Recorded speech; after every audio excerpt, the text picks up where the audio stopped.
Hello there. Should be live. Should be all good. Hello, hello, hello. I'll get started in a minute. Two things to say before I begin. Firstly, I don't even know if I should be saying this, but somebody left a large super chat last time that I missed. It was $100, and correct me if I'm wrong, but it seems like if you do a super chat without putting a message in, it doesn't come up. So maybe that was the intention, so I'm not going to say the person's name in case they just didn't want it to come up or something, but just thought I should at least say thank you for that. Secondly, I had the volume too loud last time. I watched back the last stream. The volume on the game was too loud. It's partly why I'm streaming again so soon. I just thought you deserve a better stream than last time, because it must have been irritating trying to listen to me. So I'm going to err on the side of trying to keep the game volume low. I can't hear it on my end, you know, it's not an easy thing to test on my end, so I'm using the volume slider here on my end, and I'll keep the game low. If I can, right? We still want you to be able to hear it, but try and keep it low. There was another thing I wanted to say. Yeah, there was a guy who asked last time. I feel like I didn't really take in his question properly, but he was asking about spending too much time with games and gaming news and stuff. And I still wish I had a better answer, but on the off chance you see this, one thing I wish I had said was just that, maybe two things. First of all, I've missed a bunch of games in my time. You know, there's things that I haven't played. Still haven't played Expedition 33, even though it was the most celebrated game of last year. I don't know when I'll get around to it. Maybe soon, maybe never, right? And people tune in and want to hear me talk about games, and I still haven't played Deus Ex. There's games that I haven't played that are important, and, you know, it's kind of like I said in the Meta Micro videos thing, you're not going to get around to them all. And it's becoming more and more true every year, so you don't have to beat yourself up. If everybody's talking about some game and you miss it, sometimes you find out that, you know, 6 months down the line, nobody really cares and nobody's really talking about it anymore. So maybe if you had played it just to try and be in on the zeitgeist, maybe you would have felt that it was a waste of time in the end anyway. But also, another thing is, there's kind of a long backstory to this. I won't get into the whys of it, but basically, I started watching more films towards the end of last year, and it doesn't have to be films. I mean, you can do anything, start going on more walks or something like that, but like part of enjoying games is just having a bit of hunger for them, you know, going, like, not always engaging with them all the time, so that you feel, oh, I haven't played a game in a while, and then you can enjoy it all the more then. So it's kind of counterproductive to always be playing stuff all the time as well. So that's another way to think about it, is that you're actually hurting your enjoyment of games if it's all you ever do, you know. It does get repetitive after a while, so you want to step away, just for the sake of games. If you can't do it for any other reason, think of it as a way of helping you to enjoy and appreciate games more as well. Anyway, I'll move on. Hello.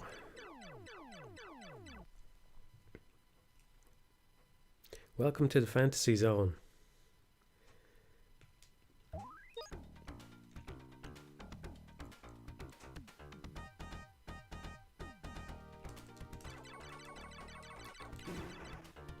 have no turbo fire, so you might hear a lot of mashing this time. Just hope I have the microphone resting on my chair, so I'm hoping that it doesn't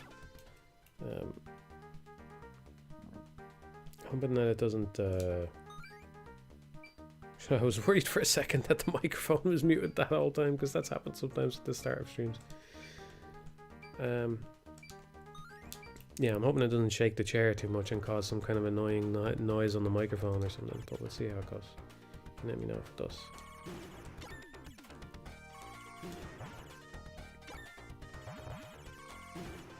I know it's annoying to try and, like, when people spam messages or whatever, sometimes I don't see things though. I think if we get into a situation like last stream where the game is so loud, then it would be nice to get a few more comments telling me to lower it down. Even just one every once in a while saying the game is still a little too loud. That's all I have to say. The game is still a bit too loud. Because it was last time. I mean, I didn't watch the whole thing, but I skimmed it and it seemed like it was a little hard to pick out what I was saying, so hopefully it's clearer this time.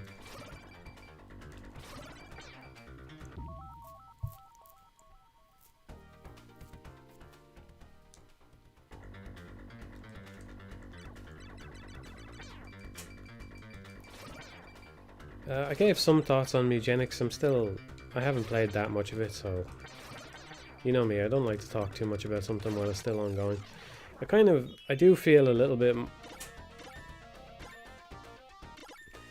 kind of ties into what I was saying last time about disposability and all that, you know. I do feel like it's a game that's almost inevitably going to get some major changes, and so maybe it doesn't matter if I just give you my initial thoughts of it. I think now again, I'm not that deep into it. I mean, the latest place that I did was the crater.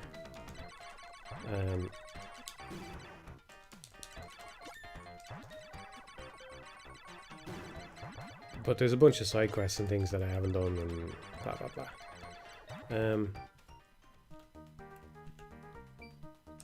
Yeah, I think the stuff in the house is just tedious, personally. Again, I can kind of see merit in it.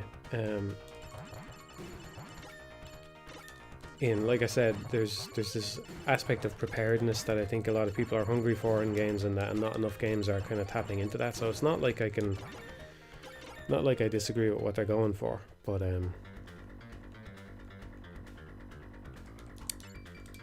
I also, one of the things I wished I had kind of talked about last time is my bigger problem with the game, I think, actually, is just how inconsistent all the descriptions on the skills and stuff are, you know. It just seems like that's kind of Edmund's style, you know. He does things kind of quick and off the cuff, let's say, or whatever, you know. Like, the art is just kind of like, that's why there's so many little events and so many little things in the game, like all the little intros that you can get at the start, is because it's the type of art that you can generate pretty quickly, I assume, anyway, right? It's probably harder than it looks, but it's kind of a speed thing, and I feel like a similar approach was taken to the skills in the game, and that's kind of what I don't like about it. It's just, there's a lot of skills, and that's good, that's cool. You know, like, the quantity of stuff in a game is not the most important thing about it, but it can matter, especially for something like a roguelike sort of game, right?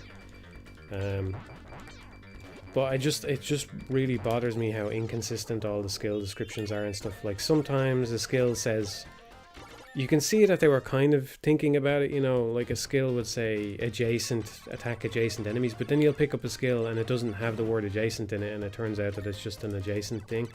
I don't know, it's kind of hard it's a hard thing to say without getting into specific examples and fact-checking it all, you know, but I feel like that's something that's happened to me. Maybe it hasn't, maybe the game is consistent about that, but it feels like it's not consistent about other things, and that bothers me, because it's a tactics game, you know.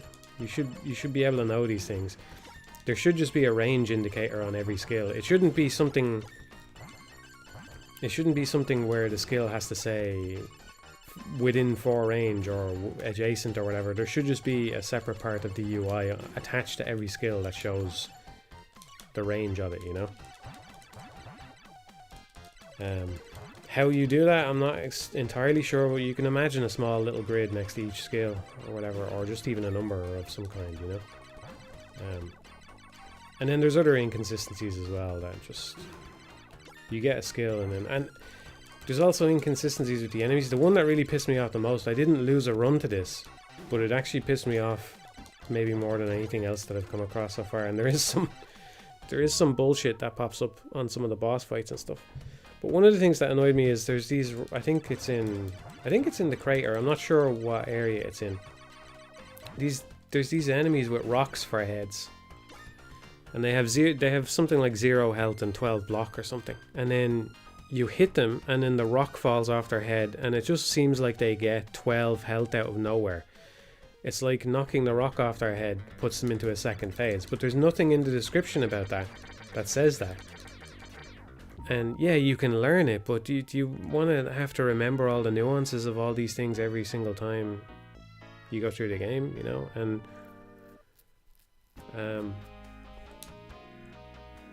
yeah, so that's where my problems arise with it.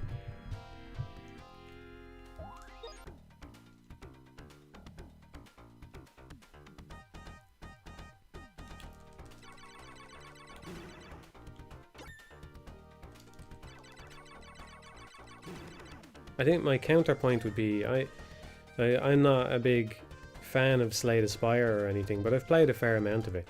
I think the furthest I've gotten is Ascension 10 with the defect, right? As for somebody who hates randomness so much for whatever reason, I like the defect as a character, even though I can understand that the other characters are less random, so I kind of like torture myself when I play that game by preferring the defect. But anyway,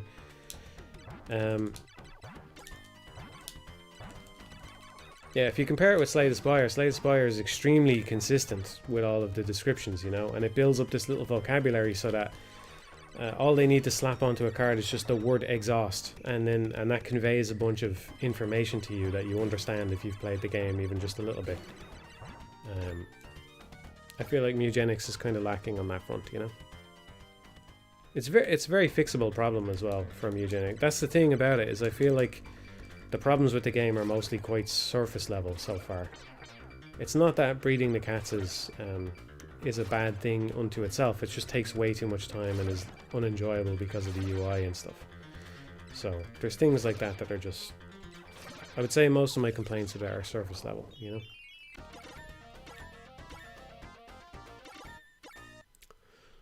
That's my thought. That's my early thoughts. I don't even know how much more of it I'm going to play though. Anyway, so it is the kind of thing that I'm thinking maybe I should just hold off and play more later when it's had a few patches or something.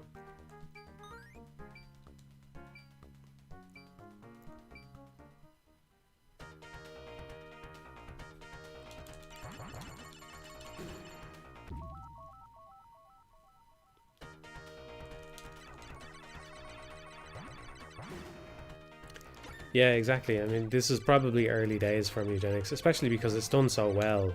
You know, they have plenty of reason to do some patches and some DLC and stuff like that for it, so expect that to happen.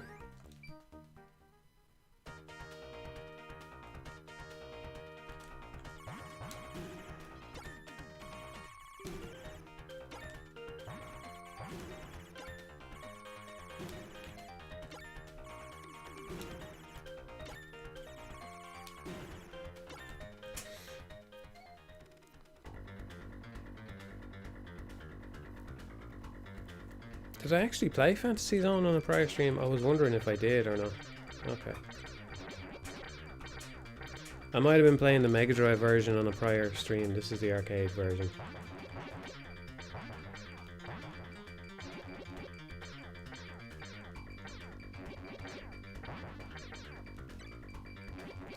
I thought I hadn't played this on stream yet. I thought this was a nice treat. Make up for some of the horrible UN Squadron gameplay from last time.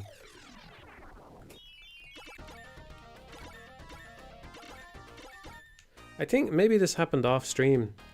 It was one of the first shmups I streamed. Okay, that's kind of unfortunate. I thought I was playing something new. I'm not going to pick out a new game right now. But, I thought it was something I hadn't streamed. Maybe this happened off stream afterwards then. I think maybe I've done a 1 credit clear in this game actually. I can't remember. But I definitely got to the last boss because, spoiler alert, the last boss was a bit of a twist. It felt that way to me anyway. Those three-pronged guys, or whatever you want to call them, clover leaf looking things, are the worst enemy because they hang around.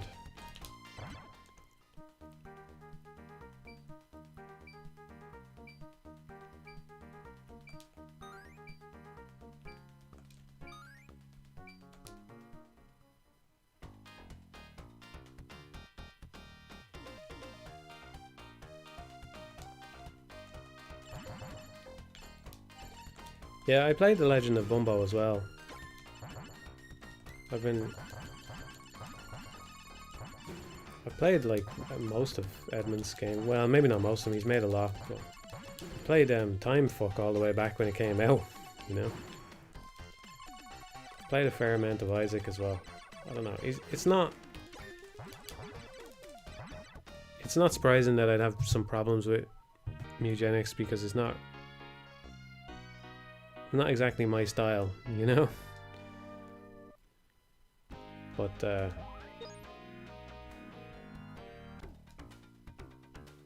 I find this stuff interesting at the very least anyway. There's another thing I didn't say about it. I think it kind of goes without saying, but the whole aesthetic is just not for me. But, you know, I don't mind it either. It's just not my thing.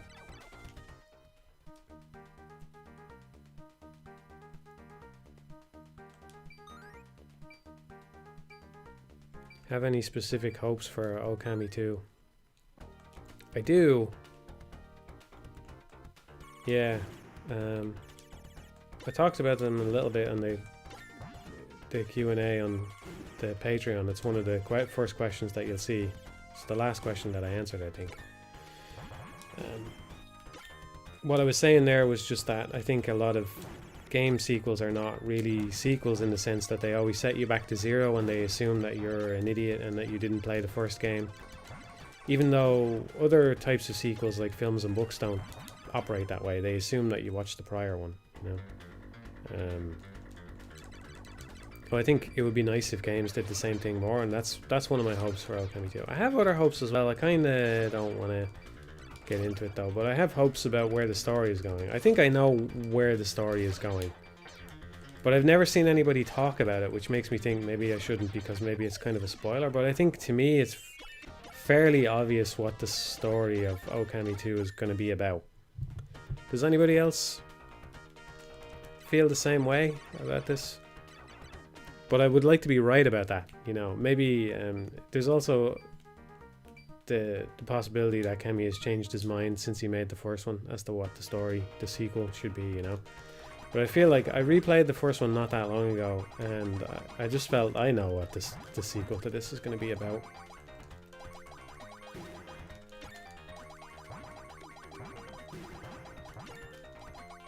I kind of want to say it just in case I'm right, so I can be vindicated. But I also feel like I might end up kind of ruining a nice surprise for people.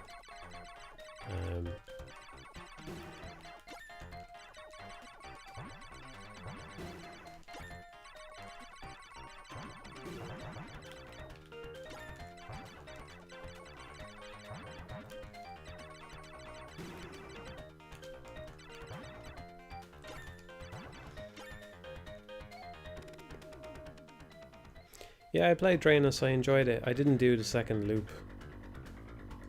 At least I don't think I did.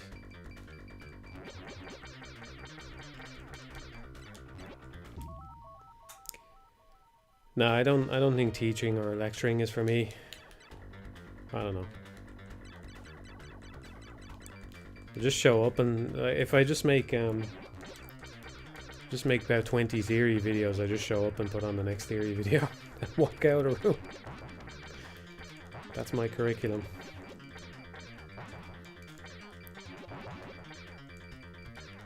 This boss is really inconsistent. Sometimes you get really nice gaps and other times you don't.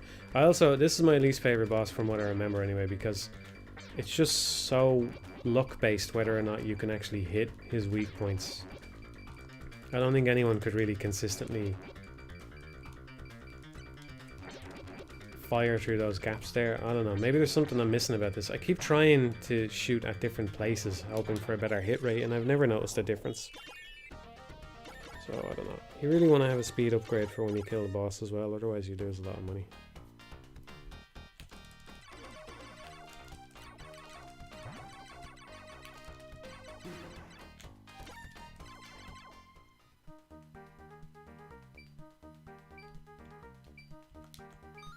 Yeah, it wasn't a dumb question at all. So, you're welcome.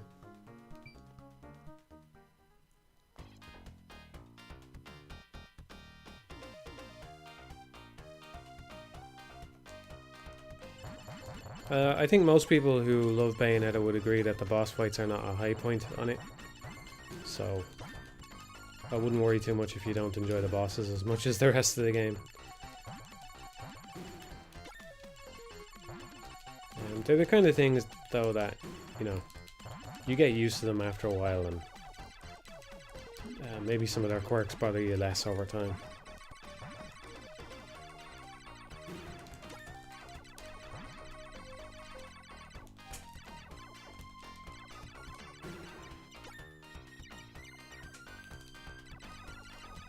I still have no sound, so I'm hearing the stage. Oh! Hearing the stage 1 theme in my head while I'm playing.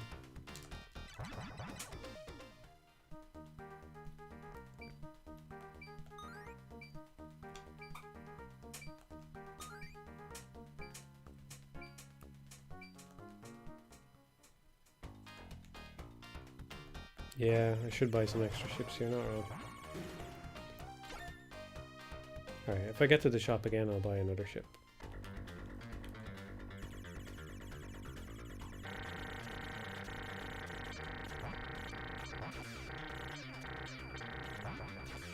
It's a good upgrade to have against that boss.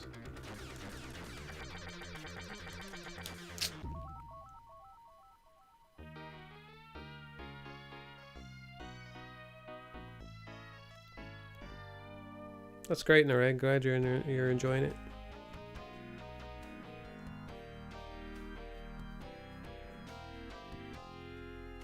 Any theories or hopes for Danganronpa 2x2? No, actually. I don't know. Just curious to see what they do with it. Whether it really is Danganronpa 4 or something like that. I'm looking forward to it.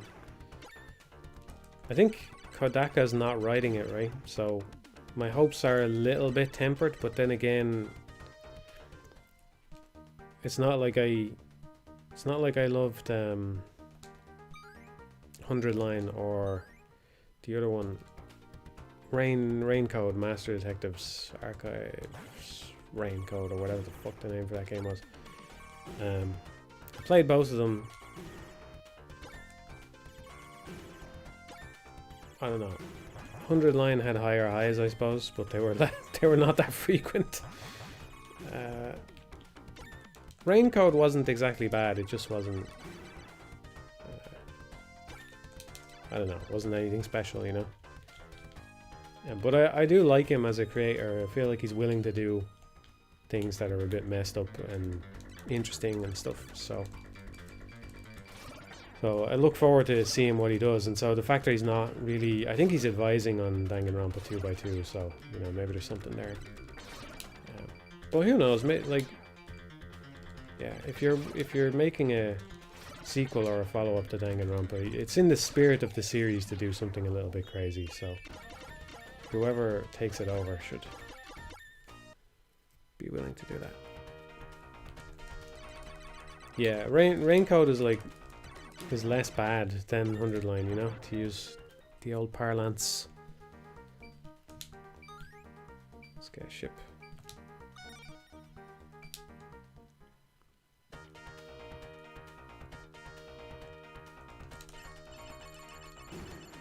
I feel like now that I have some more shmups under my belt, it's easier to see why this is a classic. It's still fun. Fantasy Zone, it's still fun. I like it more than Defender anyway.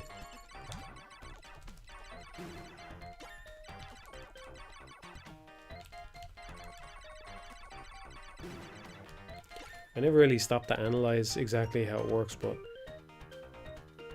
the way enemy shots work in Defender just feels kind of cheap to me somehow. I'm not sure what it is. The way they track you, or the way that their speed can vary so much. I don't know exactly what it is. Maybe it's just that they inherit the speed of whatever is firing them.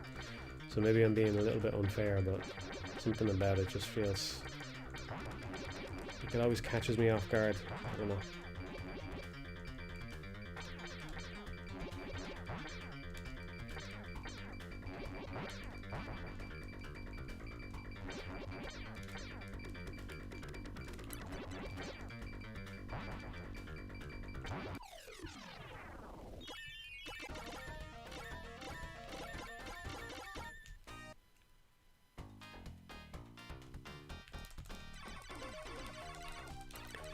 Yeah, I haven't really gelled with anything Uchikoshi has made since Virtue's Last Reward, really. I do think, you know, going back to the topic of regrets, there's always more to say about something. I don't know if I brought this up on stream before, but I do kind of feel like one of the things I should have said, because I don't know if I'll ever talk about Zero Time Dilemma on the channel again. This is a bit of a spoiler. It's kind of it's a medium spoiler for Zero Time Dilemma. But probably most people who are interested in it have played it now. I think one of the things that sticks in my mind from that game that was good was how, I can't remember how many times the game did this, but it did it on multiple occasions, where the puzzle solving element was relevant to the story in the sense that it tried to explain the antagonist's motivations to some degree. You know, they have to make choices about, you know, this, you have like a 66% chance to die because da da da da, and then when you think about it, it mirrors the way the overarching problem of the story was happening, and da da da da. I thought that was a good aspect of the game, and I kind of wish that I had called that out. But that was really the only thing that stuck with me from that game, you know. It's the one thing it maybe did better than the others, is it kind of tied the puzzles and that stuff into the story a little bit better than they had before. But yeah, overall I was not a big fan of it. The twists were just kind of crazy. It was a bit nuts. It was all a bit mad.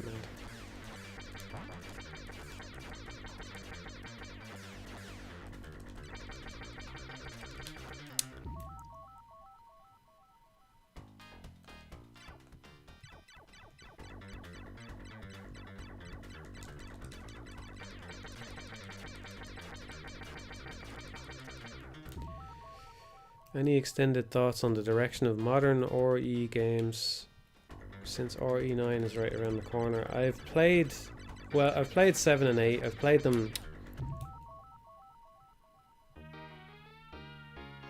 I'm distracted, fellas, okay? I'm trying to answer questions. I played 7 and 8. I played them on the PlayStation, which means I played them with a controller, which is not my ideal way to do it. I have slightly mixed feelings on it because, you know, they're Japanese developers, and in all likelihood they meant for you to play it with a controller, because they don't really play many PC things over there. That seems to be changing, but I think it's fair to say that Capcom developers were expecting the majority of players to go through it with a controller. So on the one hand it's the intended experience, but on the other hand I just find I find FPS combat so unenjoyable with a controller. I just don't have a better option at the moment. Gabe's gonna come through with the $500 Steam machine any day now, and that will be resolved. But so in some sense I feel like I haven't really played them. I enjoyed them well enough, though. From that, there's definitely some very fun moments in them. Bit madcap, entertaining. There's some scary bits in them as well. They're scarier than Resident Evil ever has been. I still don't find them particularly scary. I think Silent Hill is a way more unsettling series, you know.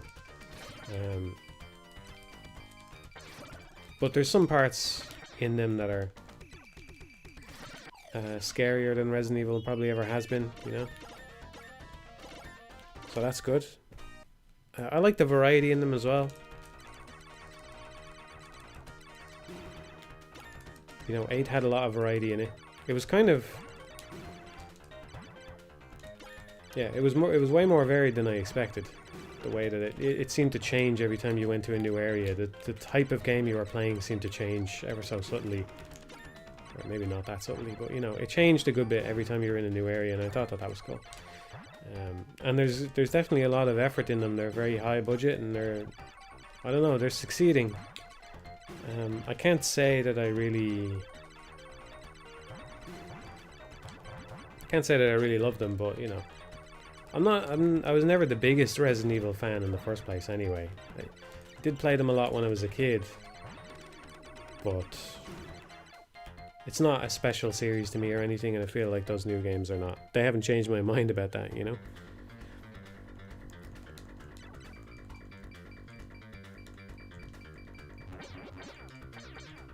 I need to replay Resident Evil 2. Maybe we can do that on stream someday. I need to replay Resident Evil 2. I haven't played that in a long time now. The original, anyway.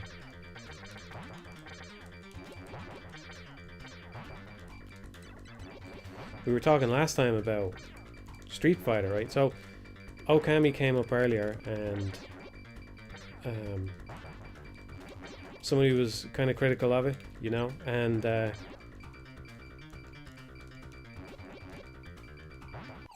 somebody was asking if I had specific hopes for it.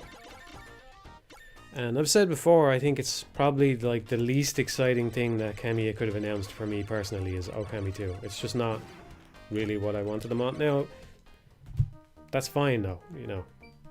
I think he should make whatever he wants to make, or whatever he can make, or whatever, however it goes. On the flip side, I do think maybe I just haven't... So the opposite of that is, compared to a lot of people, I haven't really talked about Resident Evil 2 that much, right? It's a beloved game, and you would think Cameo's biggest fanboy would have something to say about it, but I haven't talked about it that much. And I think I kind of have similar feelings, to a lesser extent maybe, but just because I feel Streets of Rage 2 was actually the peak of its genre for a very long time. And I'm not sure I could say the same about Resident Evil 2, but I kind of feel the same way about Resident Evil 2 maybe, in the sense that I didn't fully appreciate just how good it actually was when I was younger. Even though I did play the original Resident Evil first, there's so many cool things in Resident Evil 2 as a follow-up to Resident Evil 1, you know? So yeah, I need to go and play that one again.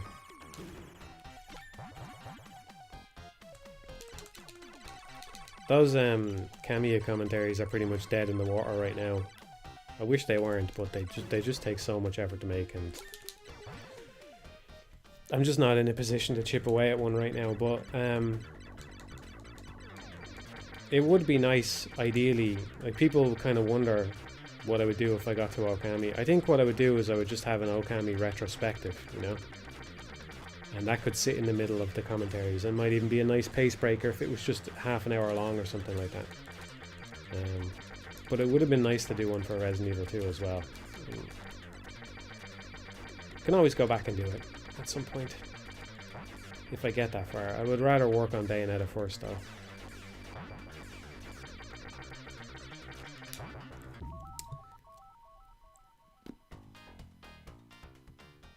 No, I have no footage for Bayonetta, unfortunately. If I had the footage, I probably would feel better about working on it. Bayonetta is just, the skill ceiling is just higher on that one than the other ones that I did, and it's harder. Especially, I feel this boss gets so much harder when you die once. It's not that hard though, I'm making it look harder than it really is.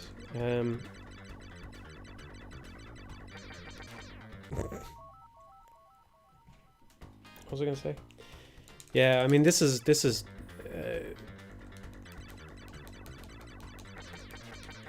basically a crazy idea that I'm sure I would have to give up on, but I still, in my mind, I still feel that the ideal Bayonetta commentary would not have restarts, would not be using restarts, you know?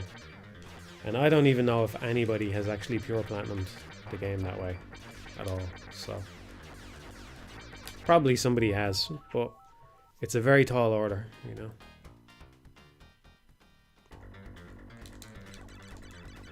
Yeah, have you actually done it all the ways anyway? Is it possible at least? Yeah, single segment chapters. That would be my ideal, yeah. But then of course that raises another problem. Like, I think the Beautiful Joe commentary is really good. I'm really proud of it, you know. I'm proud of the Devil May Cry commentary as well, and I do wish that I had tried to be just a little bit more stylish. Like, maybe I should have spent more time. Maybe I should have spent more time. Yeah, well, you say it took a month. I think it would take me longer than a month. I think you're probably a bit better at games than I am, but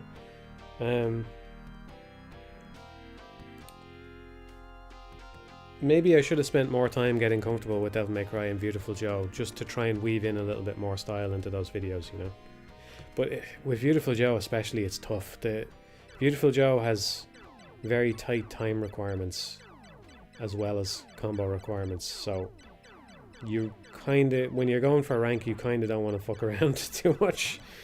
Bayonetta is a bit different though. The time requirements in Bayonetta are lenient for the most part, so there's a bit more room there to mess around a bit, and ideally you would want to work that into the commentary because it's part of the appeal of the game, you know.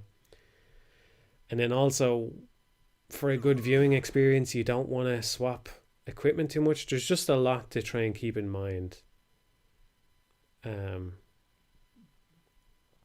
when you're trying to make a good commentary, you know. Because ideally I would want to use every weapon, but then I also don't want to swap weapons too much, and I want to have so I kind of plot it out and figure out, you know. Yeah.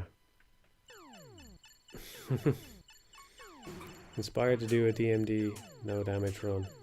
Yeah, maybe we should stream some Bayonetta soon, just as a warm up, and see how I feel about it again. But I have other priorities right now. I wish I didn't, but yeah, this is the kind of thing where I just don't. I need to make money, sort my life out, and then get back to doing cool stuff, you know. So, yeah. I would like to do a Bayonetta commentary. I just don't know if I'm the right guy to do it. But I'm also cognizant this was another thing that came up in the Q&A. It was just you're getting older now, and I'm just worried that if I get too old, I won't actually be able to do it anymore. My reaction times are... I feel like my reaction times are my gamer weak point, you know? They've just never been that strong compared to other people, I feel, you know? So... maybe I'm wrong, I don't know. But Bayonetta leans on that more than anything else. I have to imagine if I did the Bayonetta commentary, doing the Wonderful 101 would be very easy by comparison.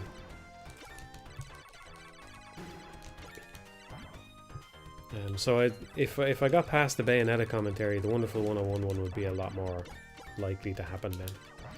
And yeah, I would probably have to trim it down a bit. I don't think I could do a whole unedited thing the way that I did for Beautiful Joe and Devil May Cry. I mean, you can save some time just by cutting out, say, treks back to Alfheims and some loading screens and but still you're probably looking at, I don't know, 5 hours, maybe 6 hours. Yeah. And another thing is, this is a very long time ago, I did write down some notes for topics that I hadn't actually touched yet. Some of them on purpose, some of them just incidentally didn't come up in the Devil May Cry and Beautiful Joe commentary. But ideally you don't want to repeat yourself either for all of that time in the commentary, so it gets harder. And again, I think that's something that again would be easier to do in the Wonderful 101 thing, just because there's so many mini games and side things and other things to talk about, and you know, it's a bit more of a stranger game. And I like the story of the Wonderful 101 more as well, so I'd probably be more inclined to talk about the story there.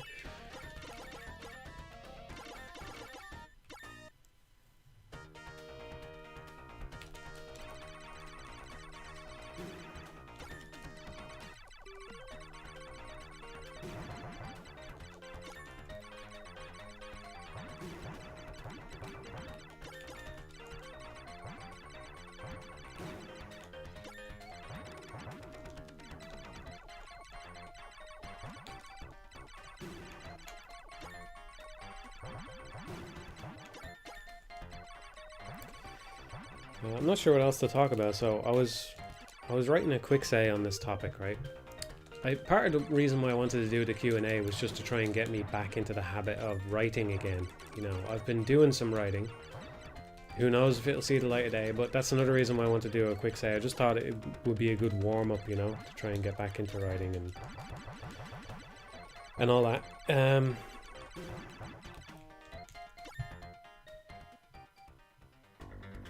But I wasn't really happy with how this one was turning out, so I didn't post it. But since we're streaming, the bar is always lower when we're streaming. I was thinking a little bit about recommendations, and my brain is going to this topic because I was thinking about Bayonetta Origins. Now, I've only done one playthrough, so I'm not exactly saying that it's a recommendation-worthy game, you know, but I feel like it's a game that was underappreciated.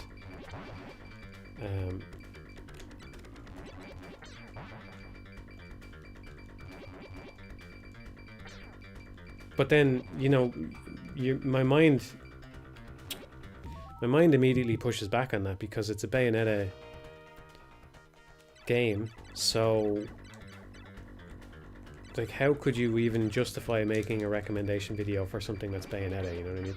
But the thing I was actually thinking about in the thing that I wrote was Pizza Tower, because I think maybe we did.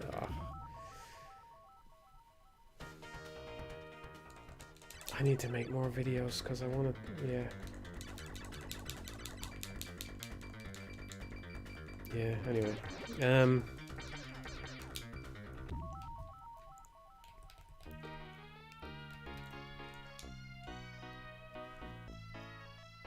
Suffering from problems here, but I can't just say context sensitivity because it's not context sensitivity, but I can, yeah. Anyway, what was I going to say? The Bayonetta Origins, I think it was underappreciated. I need to do another playthrough of that as well because I enjoyed it.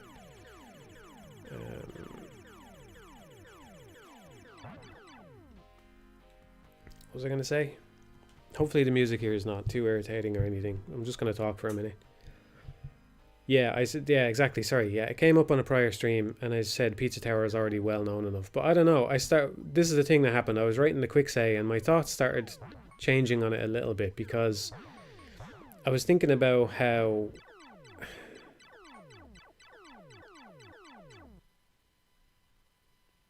there's more games than there ever has been, right? And a lot of games are taking off and they're getting mind share or whatever. There's a lot of players, probably more players than there ever could have been, or there ever has been. And so there's games that come out and they're very popular, but then you play them and you just think, why is this popular? You know, like why does this have so many positive reviews? Why do people care about this? I'm not going to name names, you know, but sometimes you play a game and you just feel like there's nothing here. And I tried this because surely there must be something here for so many people to play it. And so if you've been, I don't mean to be a contrarian, but if you've been through something like that enough times, it's only natural for you to become a bit more skeptical when you see games get hugely positive reception, right? There you go. Zennywise is saying exactly what I'm talking about.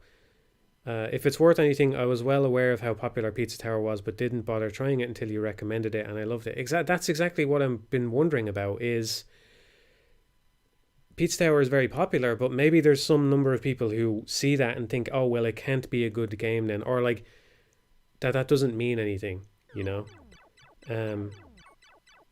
And so maybe it is actually worth recommending some games that are popular. And Bayonetta Origins isn't the same way because it's probably only sold a fraction of the copies of Pizza Tower even, right? But there's something about a game having the Bayonetta name that makes you think, well, there's no need to recommend this. But actually, again, I don't even know if it's worth a recommendation video because it's not exactly my thing. Like one of my problems with it, and it's maybe not even fair to call this a problem with the game exactly.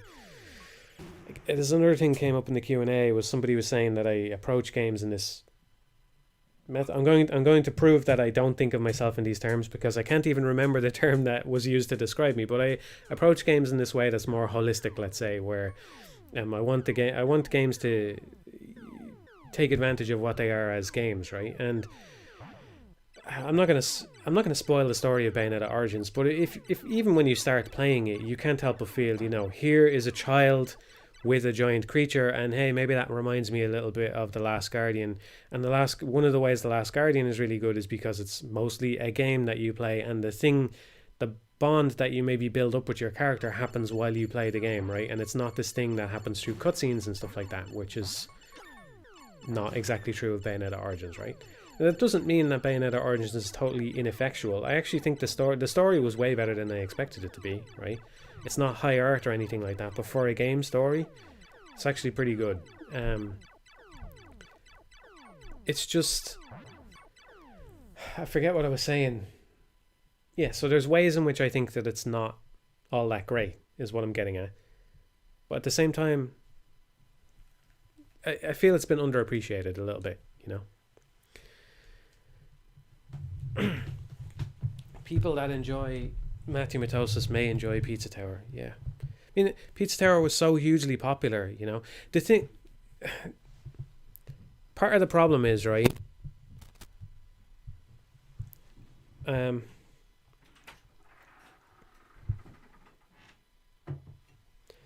Let me know if hanging around on this screen is too dull, right? But I'll keep having a chat for a minute.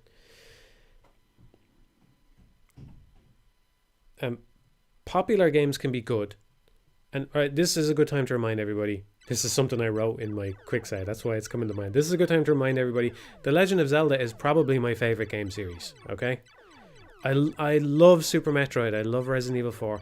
Popular games can be good. Unpopular games can be good. But when this is something that I think people struggle to understand. There's like a fallacy that happens with people who, I don't know. I'm not somebody. I don't read a lot of opinion, and I don't whatever, right? But I feel like maybe this has happened before, where people don't understand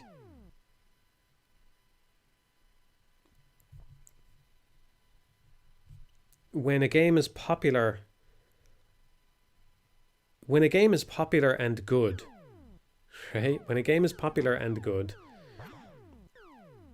the reason that it's popular is very often not the reason that it's good, or at least it's one doesn't necessarily follow from the other, right? This is not a point against Pizza Tower or anything like that, but the popularity of Pizza Tower doesn't necessarily come from its quality as a game, right? Part of the reason it's popular is because it has a memeable art style, and people enjoy that element of it, and people can enjoy that, right? It's not exactly to my taste, but I did enjoy it for the most part, right? I do like those old cartoons, Ren and Stimpy and things like that, or at least I watched stuff like that years ago, and I get it, right? It's not exactly my thing. I'll probably never make a game that looks like that, but that's the reason. That's a large part of the reason why it's popular, and it's okay for people to like that, but that's not what I'm exactly looking for in a game, right? I want something where the gameplay is very good, and Pizza Tower also has that, so it's not like the developer should be ashamed of this or anything. If anything, I'm happy that it made a lot of money, and that guy will probably go on to make more games because he made a really good one, right?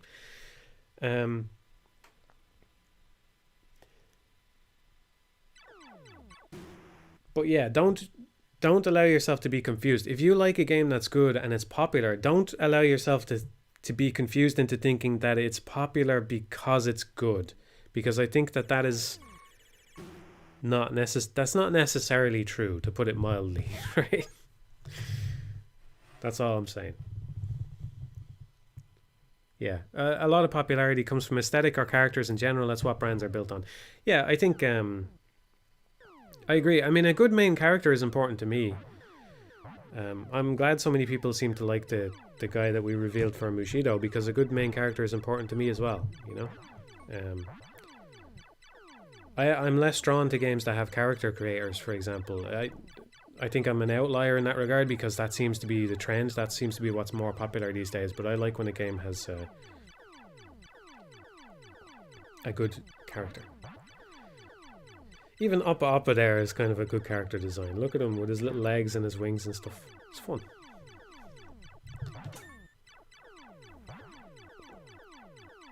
Oh, I'm supposed to mute when I'm having my sippy.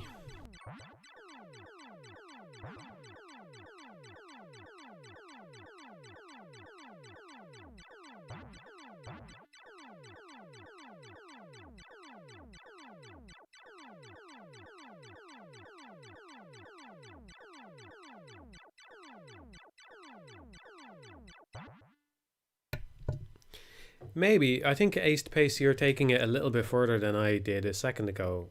He says, so a well-known series like Bayo can still be worthy of a recommendation, as the reason of recommendation can be completely independent of its popularity. Yeah, maybe. I think you're taking it further than I just did, but I'm not sure you're wrong or anything. Yeah, I think... Like, let me put it this way. Devil May Cry is more popular than Bayonetta, right? And it's okay if you think Devil May Cry is better than Bayonetta. That's fine, right? That's a fine opinion to have. But don't confuse yourself into thinking that it's just outright better, because the reason it's more, I believe anyway, that a large part of the reason it's more popular is just because in Devil May Cry you have a sword and you hit things and it feels good minute one in a way that Bayonetta doesn't necessarily, right?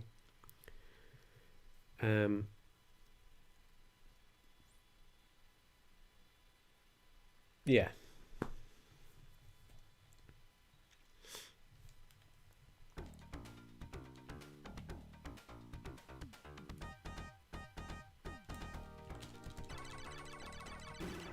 Yeah, that's the more common way that Little Weevil, that's the more common way that it presents itself, I suppose, right? If people see an unpopular game, they think it must not be good.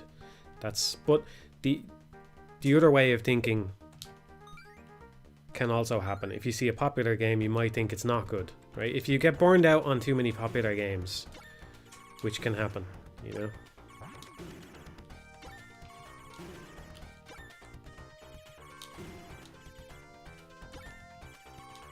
So yeah, I mean, it's only one data point, but there's at least one person that wouldn't, or, you know, maybe you would have got around to Pizza Tower eventually if I hadn't recommended it, you know, but that matters because it's a great game, and that's what it's all about, isn't it? Finding and playing great games and enjoying ourselves.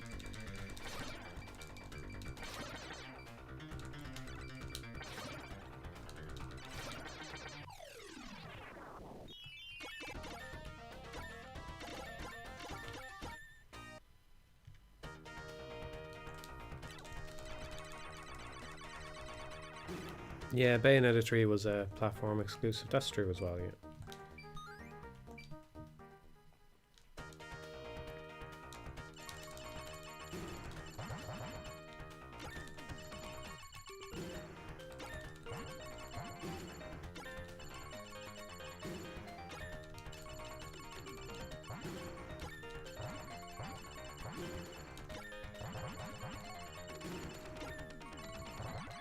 I think most people understand, just to linger on this topic a touch longer, I think most people understand the fallacy of, if you look at the Metacritic score,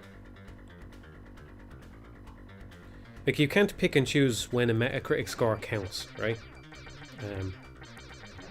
I think everybody pretty much understands that fallacy. You can't point to it to support why the game you like is good and then just ignore it when it doesn't agree with your opinion, right? That's just inconsistent. It doesn't make any sense.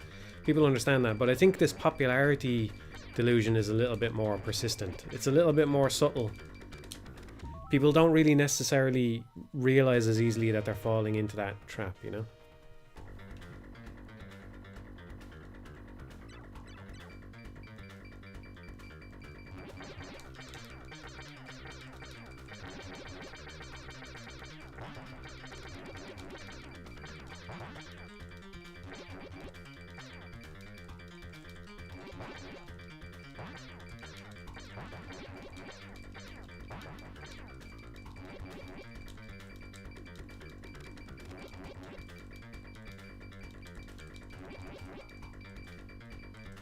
Look at this bullshit. I fucking hate this boss. I hate that boss. That's it.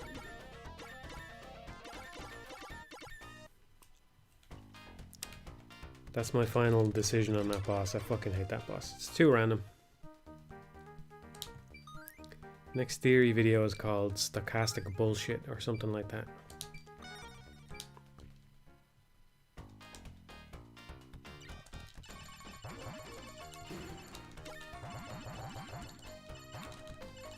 Yeah, well, actually, I'll linger on it a little bit more.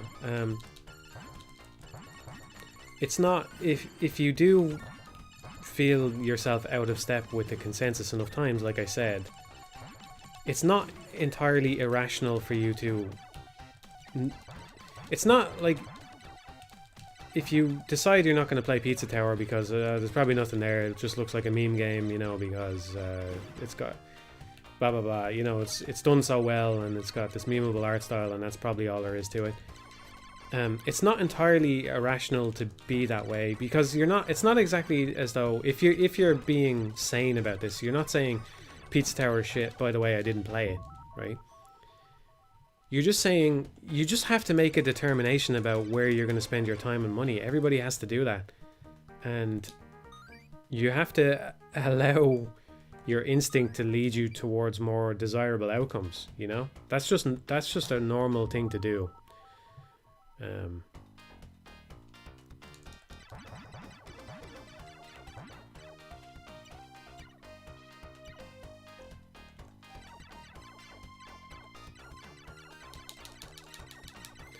So yeah, I don't know where I was going with that. I feel like I was going somewhere with that, but I don't know.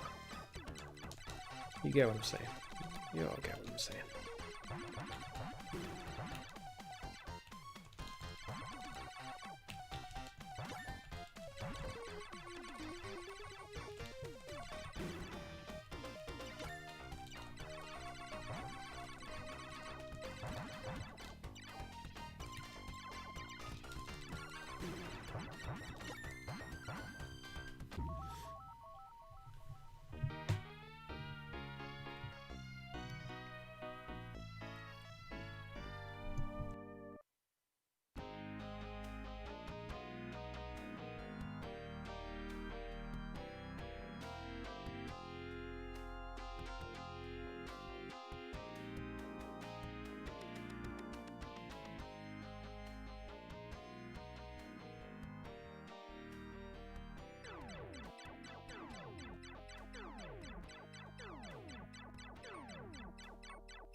Just having my little sippy.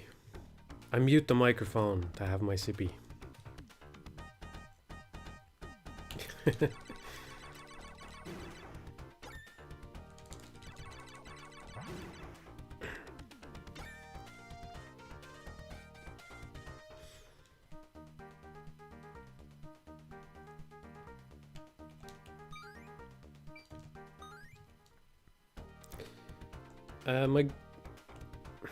I'll give you my gut reaction to Death Stranding 2.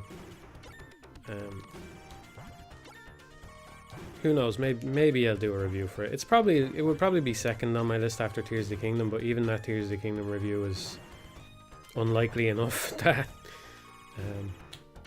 this one would have to come afterwards. But I've only played it once, so anytime I've only played a game once, I consider it to be my first impression, essentially.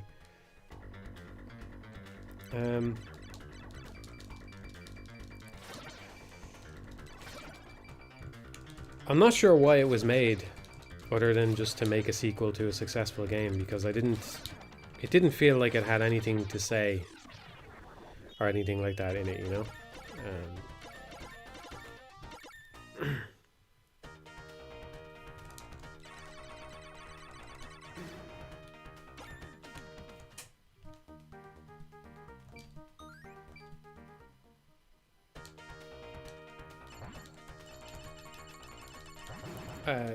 But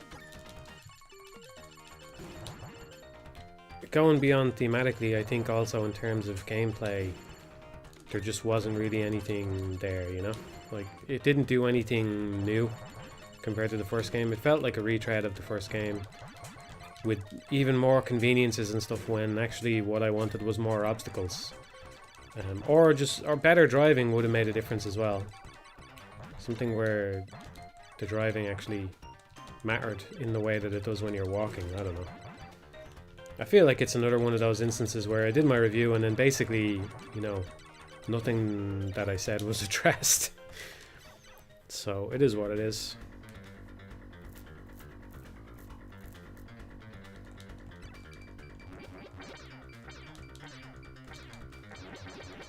It was okay, it was easy playing, you know what I mean? Some games are just like that, it was easy playing. I didn't have any trouble booting it up and settling in for a long play session, but it didn't really do anything that impressed me. I wish that the walking was a larger focus, but I wish the same about the first game. And I wish that there was more obstacles and more...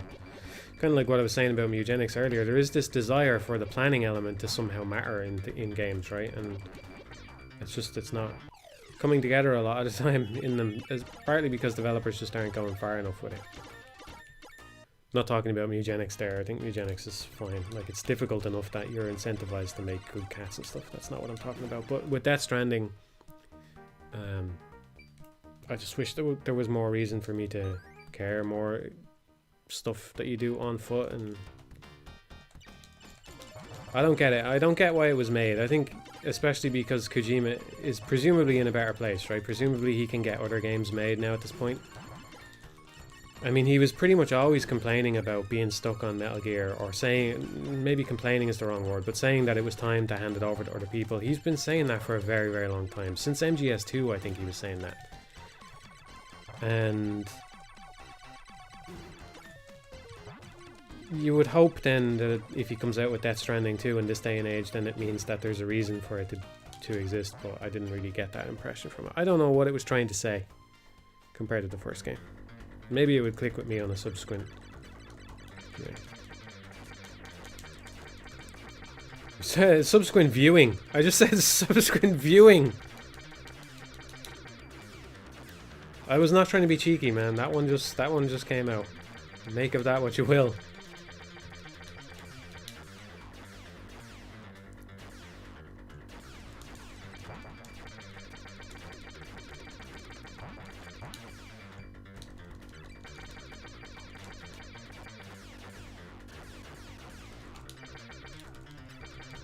I think when you start this boss, you want to be close to him, but then you want to back away. You want to be close to him so that you can dodge past the laser, but then you want to back away so that you can just... Ah, that was going fine. Why did I fuck up there?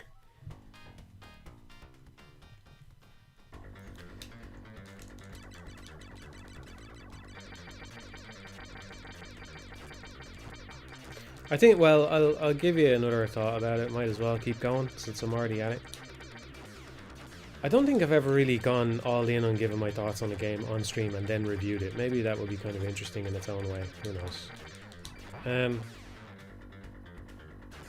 I'm going to start spoiling it a little bit here, okay? It's a bit of a spoiler, alright?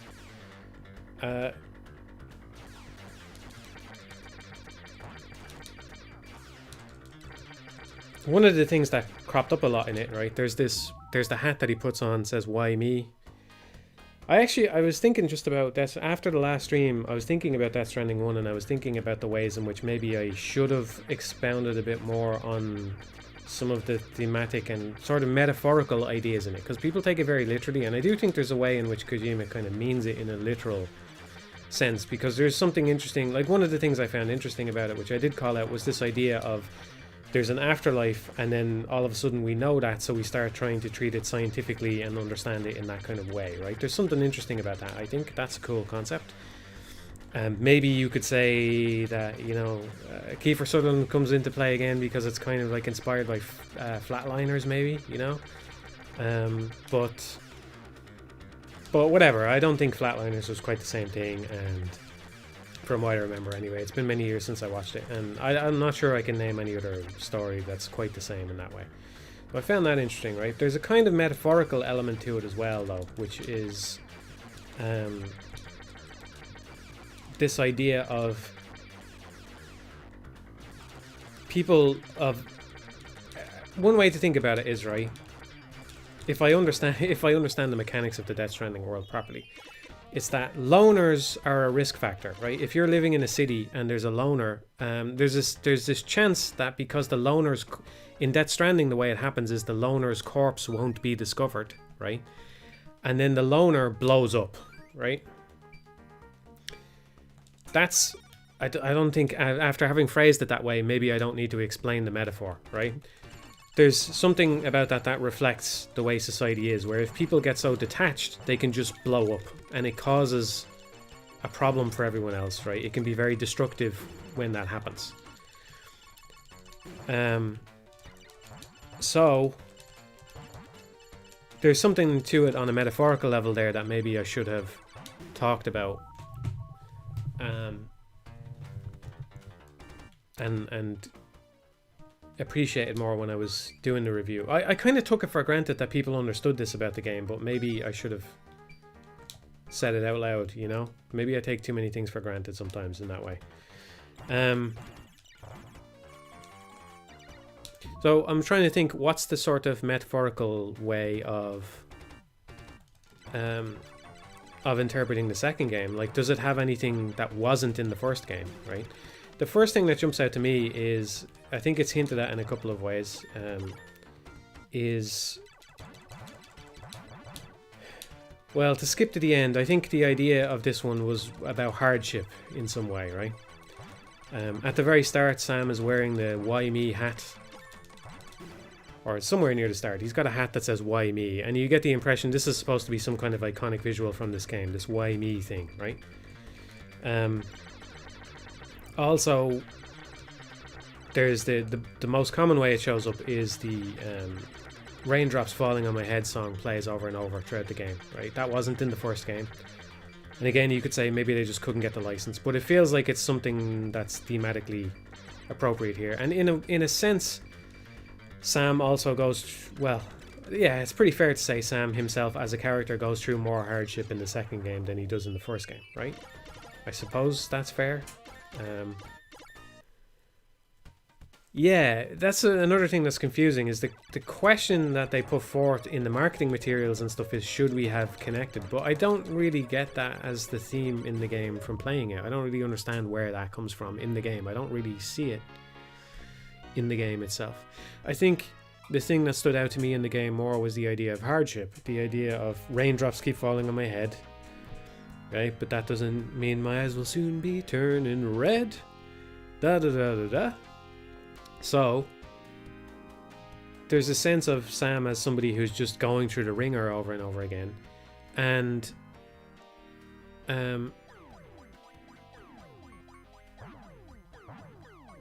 I suppose that comes through in the story a little bit, but I didn't properly sing. I caught myself because I don't want to sing for you. I know you're all... I have to save it for a karaoke night. That wasn't me, actually. Wasn't one of my ideas for the money making ventures is karaoke night, and that wasn't the proper taste. But anyway,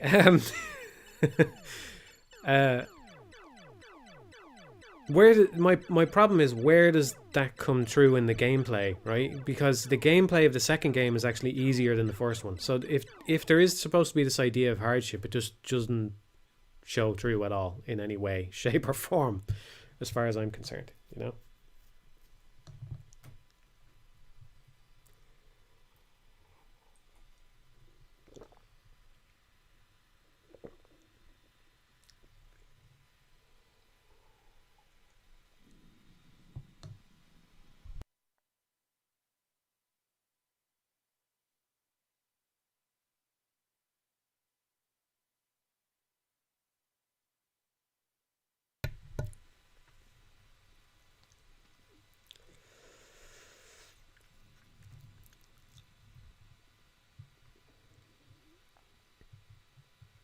No need for the spoilers in the chat, man.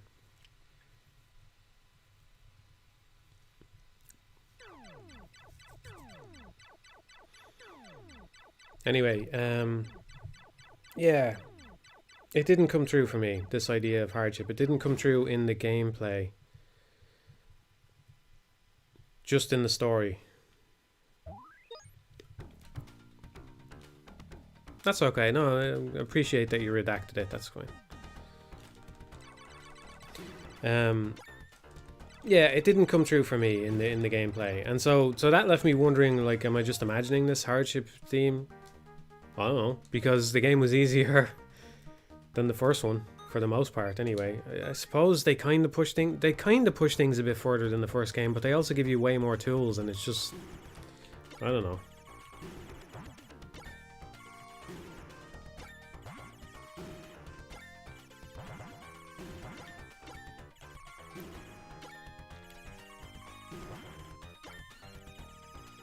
You know, when you're going through real life hardship, you don't get the all-terrain tire that just trivializes all of the driving, you know? That's just not how it works. So it just feels like it's kind of the typical AAA problem, right? Of just being unable to commit to the bit to confront the player with something that's really bad. Like, I think There should have been a stretch in that game that was just miserable in some way, you know? Something that pushed you beyond the breaking point where you go on a delivery and you think it's going to be one thing and it turns out to be something else. And they do all this, but in very small ways that don't end up really mattering all that much. And you know, your boots are broken and you're hobbling along and all that. And that's when the music hits, right? Because, yeah. This is actually a good illustration of why I do play games twice before I review them, because going back to Death Stranding 1, you know, when you play the first game and you're not used to what's expected of you, like I said, I lost packages in the river at the start. I probably fell down a few times or something. I didn't really know what was expected of me. I probably had a moment where my boots broke on me because it wasn't ingrained in my head yet. Oh yeah, always make sure you have a spare pair of boots and all that. But that shit never happened to me in the sequel because I've already played the first game. So they needed to up the stakes and they didn't. Yeah.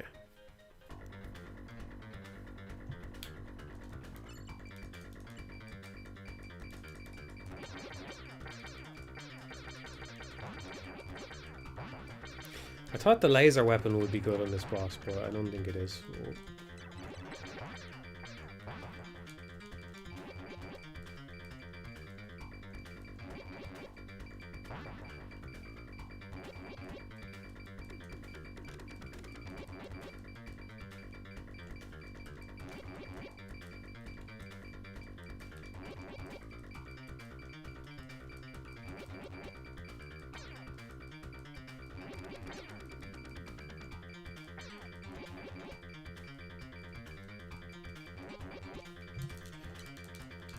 Where do I shoot this thing? Where? There has to be a place that's more consistent. There just has to be. This is crazy. This is just crazy. If I get in front of it, that shouldn't matter. Oh, what I should do is I should try and vary my left-right position a little bit as I'm shooting, maybe. Because your shots are going to travel the same amount per frame every time, so if you move a little bit left and right, that probably makes a bigger difference than trying to move up or down. I don't know. Anyway, that's why you end up with shots. You can see like an after image of shots when you fire multiple ones, because they're always ending up in the same place every frame, because they move at the same speed.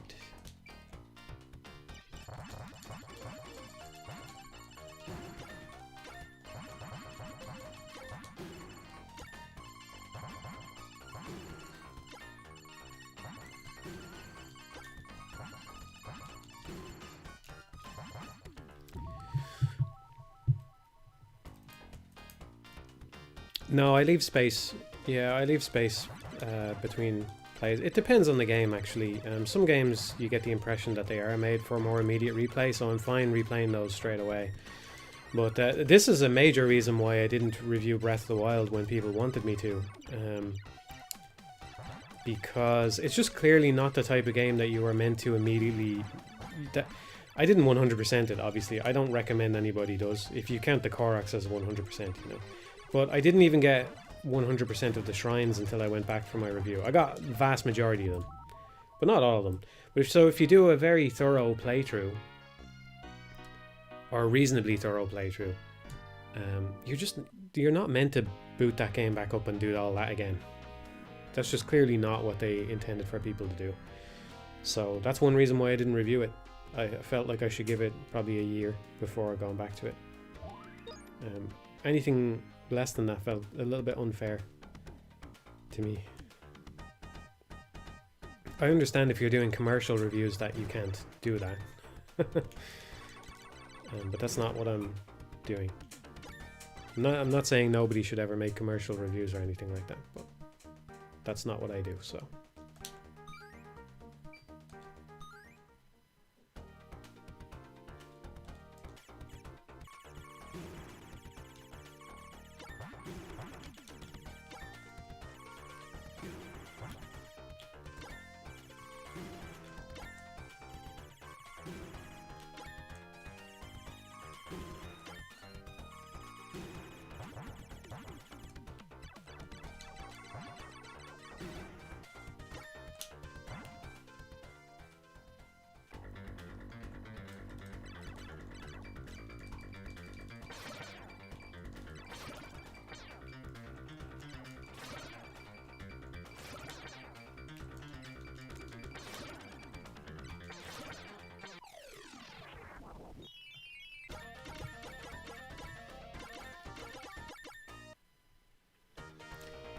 Did you end up playing the Golden Idol games? I got the impression they were on your radar, but I don't think you talked about them after they came out. I did. I didn't play the DLCs.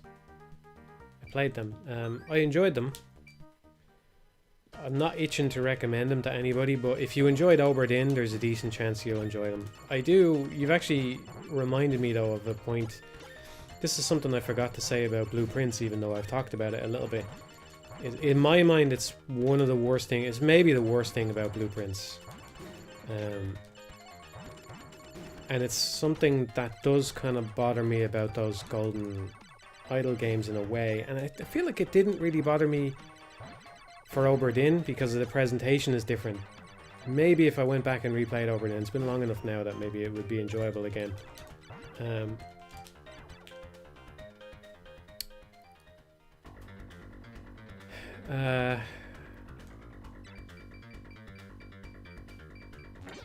I think they're enjoyable, so I don't want to shit on them, but I do think there's kind of a problem where sometimes when I was playing Blue Prince, I was wondering, is this actually a puzzle game, or is it an information collation game? Do you know what I mean? And I'm not really all that interested in collating information, especially because all the information in a game is just arbitrary stuff that was put there by someone, you know? So it's a different thing if you're doing it in real life. If you're like learning, I don't know, organic chemistry or something, and you're trying to memorize the periodic table or something, there's a way of collating information which is maybe valuable and enjoyable and good for you. But yeah, I don't know. There's an aspect to that bothered me a little bit in Blue Prince. That was one of the ways in which I thought it was kind of weak. Sometimes I felt like what I was doing was just finding information and then stitching it together in a way that didn't really feel like puzzle solving. Now, it's not all the time. The game definitely has real puzzles in it, and again, I'm sure there's some games I haven't played last year, but I'll just say it was my favorite game of last year, so I really don't mean to shit on it at all. But yeah, that's one of the ways in which kind of had me questioning my experience a little bit, and I think those Golden Idol games are the same way.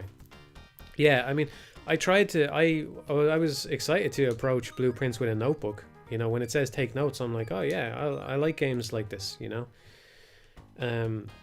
But then it became clear that a notebook just wasn't going to cut it. You know, I never take screenshots, but I have something like 300 Blue Prince screenshots on my PS5. Just because there's just way too much information. And so I feel like when it was at that point, the game probably should have just let you look things up. I don't know.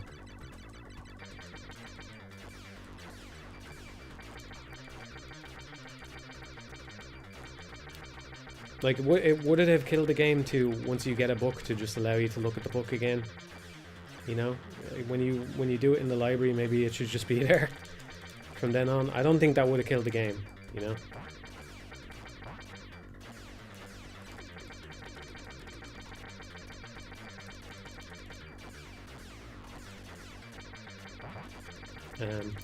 I don't want to totally diss this aspect of it though, because part of the enjoyment of the game is kind of sifting through and finding what's relevant and what's not. There is something enjoyable about that as well, right? Using your intelligence to parse between the different pieces of data that are relevant and the ones that aren't. So yeah, it's a complicated thing, but I felt the same way about those Golden Idol games sometimes. I was just thinking, like, this kind of looks like a puzzle, but it's not really. It's sometimes, you know, sometimes it's just, here's a bunch of symbols and you have to remember what they mean. You have to make a note of what they all mean and then translate them or whatever. Yeah.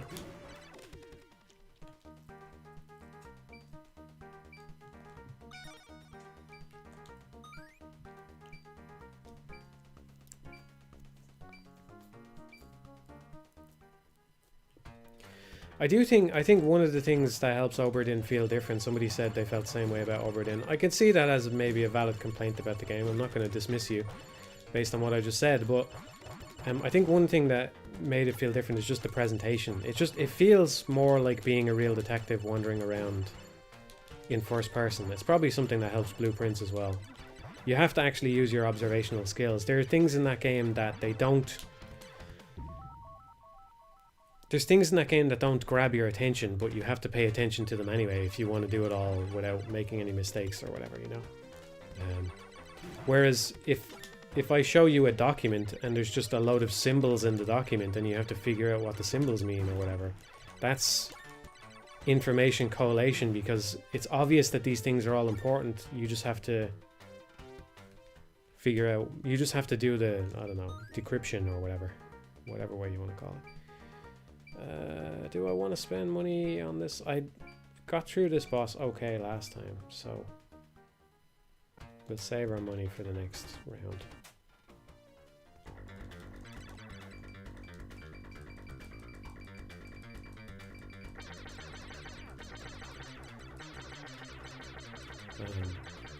But yeah, you could do a hell of a lot worse than those Golden Idol games. They're fun, and there's not a lot of fat on them as well. I like that about it, you know?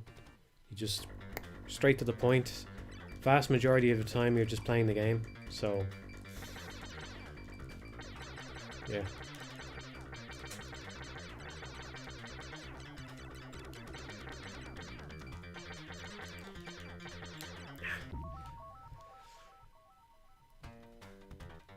I like games like that. I really do like games like that.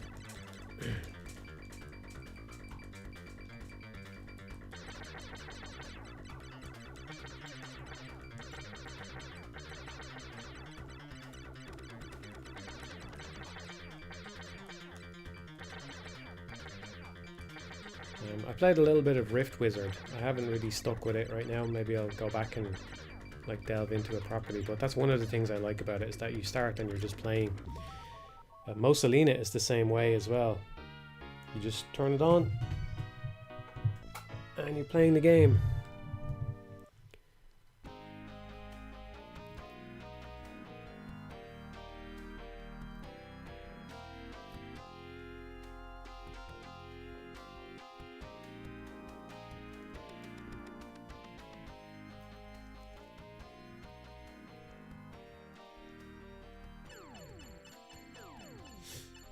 Yeah, I've played Katana Zero. I never went back and replayed it. I'm waiting for the DLC to come out before I replay it. Any day now. Yeah, I think that really is coming out soon. I enjoyed it. I thought the story stuff was okay, actually. There was some kind of interesting stuff happened there. And the presentation of the game was woven into it in some good ways at times. So I don't really have a problem, especially it didn't take up that much time. Yeah, I liked it. I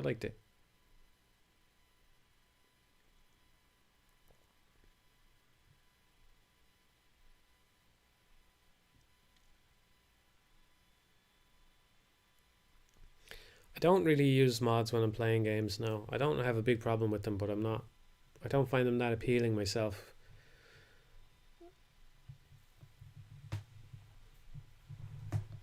Katana Zero is pretty difficult, but it's kind of like the type of difficulty you'd find in Celeste or something like that, where it's difficult, but it's short stretches of time with a lot of checkpoints, so it's not that. I think most people will be able to get through it, no problem. You might have to retry areas a lot, but yeah, I didn't really spoil anything about that Stranding 2. There was one spoiler in the chat, but I think it's been deleted, so that's okay. I'm not going to talk about that Stranding 2 anymore. I won't do any spoilers anyway.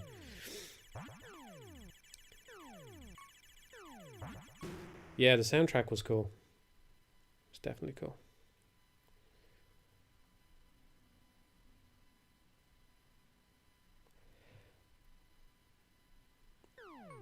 Kind of surprised Kid Icarus Uprising hasn't appeared as B footage in a video. It has. Mega Micro Videos 1. There is footage of Kid Icarus Uprising in that.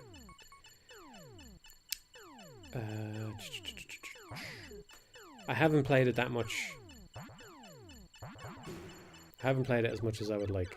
I want to go back and play some more of that. I haven't got it set up on my laptop, which is unfortunate because my PC is dead now at this point, but I do have a way to capture 3DS footage from an actual 3DS, believe it or not. And I wish I had more excuses to avail of it. I really wanted to get more mileage out of that. I gotta do that Link Between Worlds review.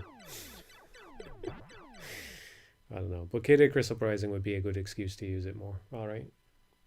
Maybe I could even stream from it someday, but I don't know. It'd be kind of a hassle to stream from it, actually. Capturing footage is okay, but streaming from it would be a hassle. But yeah, I want to play more of that. I'm in the mood for something like that. I want to play more Sin and Punishment, but I set up the wrong Wii and I haven't fucking... I don't know, man. Anyway. According to an official inquiry made by the Space Guild, someone is leading the men on planet Force to steal foreign currencies from other planets. With the funds, construct a huge fortress in the Fantasy Zone to put an end to their ambitious plans. Uppa promptly takes off for the Fantasy Zone. Where? Amazing. Yeah, I wish the 3DS store was still active. There's probably... yeah, if I had thought ahead, if I was a clever man... What I should have done was I should have bought some... I think you could play DS games on the Wii U, right? So what I should have done was I should have bought more DS games on the Wii U. Because I don't think I have many. That would have been good to have. Just for capturing footage and stuff. That's the kind of thing that I have to try and keep in mind, you know? But yeah, I think I'd be able to get it from the 3DS. I don't know. I hope it still works.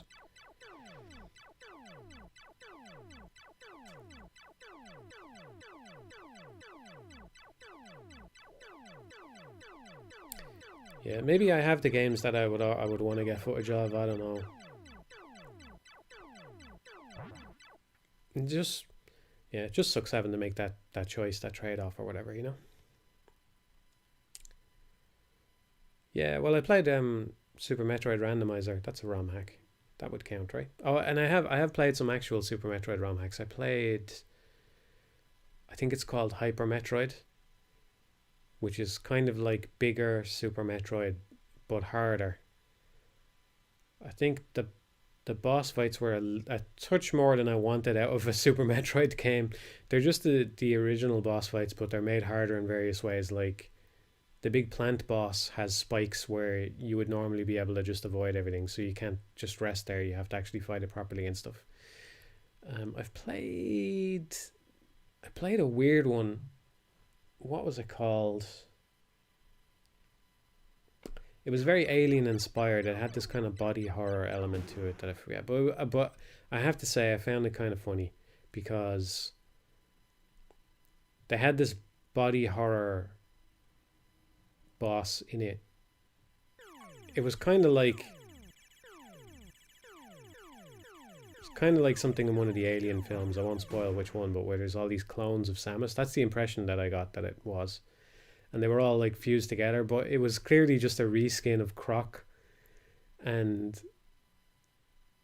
it made the Crocomire scream when it died and stuff. I just found it kind of funny.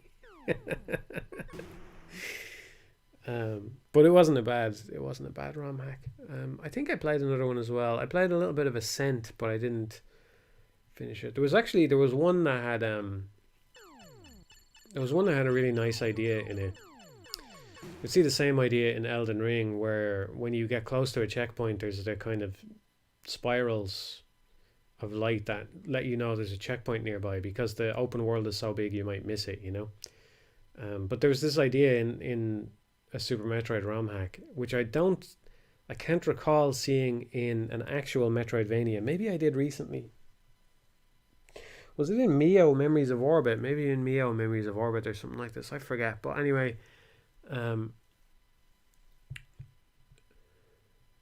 there was sort of like glitchy indicators leading towards the save rooms, which I thought was good. That was a little refinement that should probably be in a lot of Metroidvania games. Something that indicates that there's a checkpoint in a certain direction. Because you know the way sometimes you say you go up an elevator in a Metroidvania and there's a left path and a right path, and you're 10 minutes out from a save point, and what you want to do is you just want to hit the save point, but you don't know which one is which, so you go right and it's not the save point, and you go, well, now do I backtrack through that empty room and try the other way, or do I carry on here another room or two? What do I do? And it can probably just lead to a really bad experience when the player misses the checkpoint. I'm not saying this is something every game should do, but it's felt like a good, clever refinement on the Metroidvania concept. So yeah, I can't remember how many other ROM hacks I've played. Was it in... Yeah, I have played Prince of Persia: The Lost Crown. Maybe it was in that. Yeah. Yeah, that's ringing a bell. Was it sand or something like that? You see sand. I can't remember what it was. The game was better than I expected.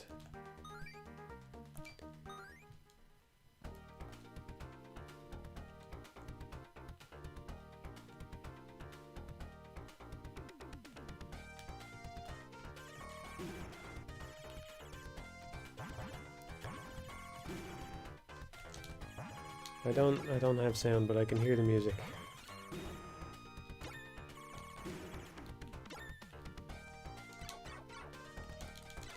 I can hear the music in my head.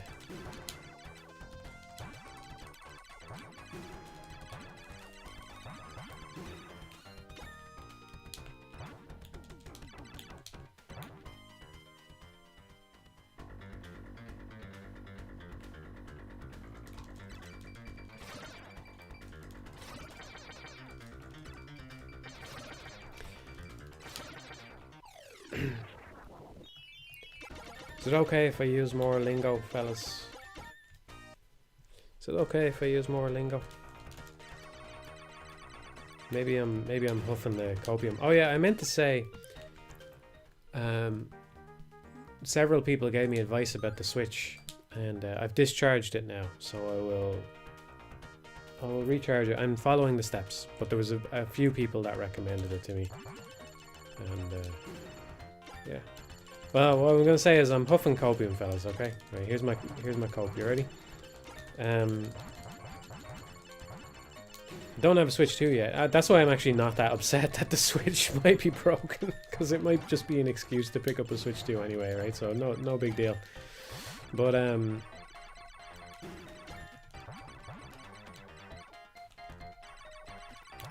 I would like to play Kirby Air Riders. I haven't played the original. I would like to play the original as well. I haven't played the original yet. But I'd like to play Kirby Air Riders if I got it. But I was thinking it's slightly disappointing. Maybe it's a good game and all, but it's just not exactly what I would hope Sakurai would be working on. I would prefer if he was doing another Kid Icarus game, or just even Kid Icarus remaster or something like that. Or, you know, an enhanced edition with more content or something. I don't know. Although it actually has a fair amount of content in it already anyway. As you'd imagine from a Sakurai game, they're rarely wanting for content. But what I was thinking was, okay, maybe this is bullshit and I don't want to set anybody's expectations too high or anything, but that man is very productive. And what I was thinking was, you know, if you're used... People kind of have written him off now and said, well, he's made Kirby Air Riders and that's that, and either he's back to Smash Bros or something, or, you know, we're not going to get Smash Bros for a while. But if you're used to working on Super Smash Bros, probably Kirby Air Riders is not that big a deal. You know, I haven't played it, so maybe I'm mistaken about how much is there. But maybe he's been working on something else as well. So maybe he has been working on a Kid Icarus thing. I think it's totally within his abilities to direct two things at once. So maybe the next Sakurai game isn't actually as far away as people think. Because he's not doing his YouTube channel anymore. I'm not sure if he's gone back to writing articles or anything like that. But, you know, it's possible he was working on something else. Or at least something else is in the early stages now, maybe, you know? And it won't actually be...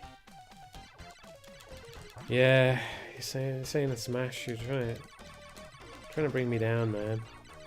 Don't bring me down. This is going really badly. I need speed.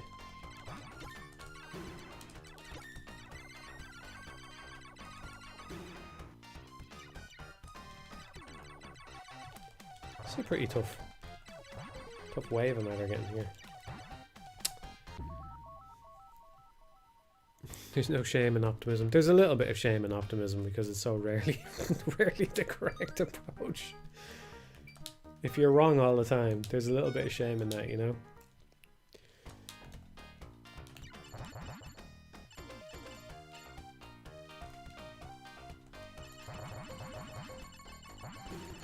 Anyway, yeah, I hope he's not working on another Smash Bros. I've enjoyed Smash Bros in my time. Maybe it's a little greedy on me just because I'm not playing those couch multiplayer games anymore the way I was when I was younger, so.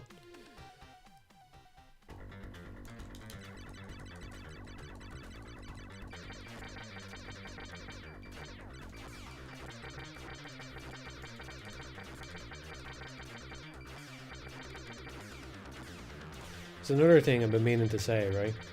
I am a very special man, okay? Here's one of the ways in which I'm very special. You ready to hear this? Because this is astonishing, okay? I am the only person on Earth who bought a Wii U and a Switch. I was going to say I bought a Wii U at launch, but I don't think I did because I have the Wind Waker one with the sort of gold pad. So maybe that wasn't there at launch. Maybe it was, probably wasn't. Probably not a launch console, but I bought that whenever that came out. And I have a Wii U and I have a Switch, yeah, and I don't own Mario Kart 8 for either console. So, I'm not a big Mario Kart guy, but I would like to play Mario Kart World because it's been a long time since I played one, you know? Half a year after launch, okay. That's when I got it then.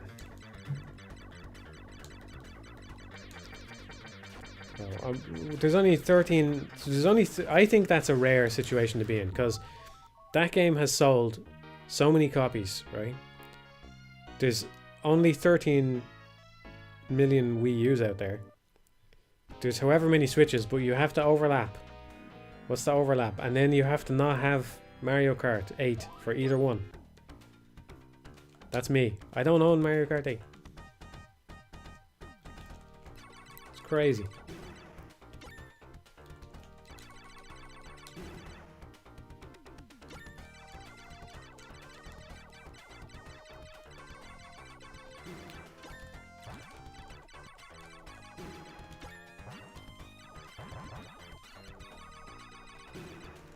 Bro, the Mario Kart 8 situation is crazy. We have to talk about the Mario Kart 8 situation, okay? We have to talk about it. Here's the situation. I don't own Mario Kart 8.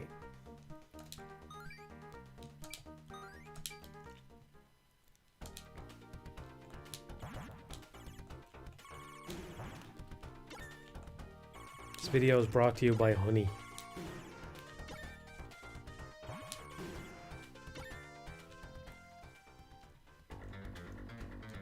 Maybe I can get in trouble for saying that, so this video is not brought to you by Honey.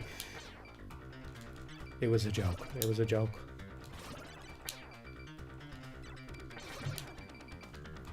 I only just got this side channel monetized again, and I'm looking to get it demonetized.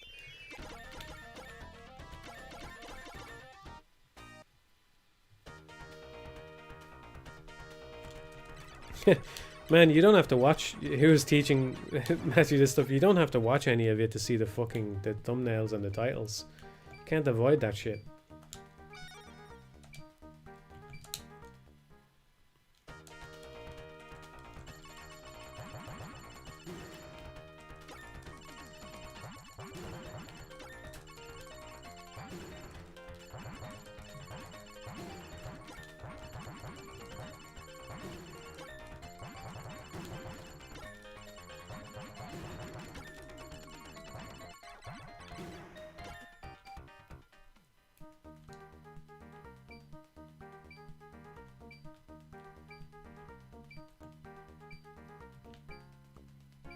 I bet the 16-ton weight is good if you know how to use it. I feel like that's something I said when I streamed this before. I feel like a stream memory just came back to me. Theory crafting about the weight. You have to use it above things, I think. So I should probably try it on this guy and just drop it on him and see what happens. Should at least go through the shield.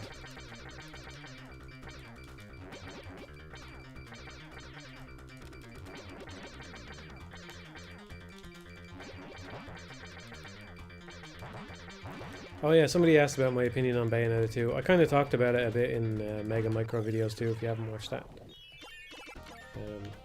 I don't think it's a bad game by any means. I don't think it's as good as the first game. Somebody else asked earlier though, and I forgot to answer. They were asking, is there any reason why I was going to play Bayonetta 3 instead of Bayonetta 1 when I was going to stream it?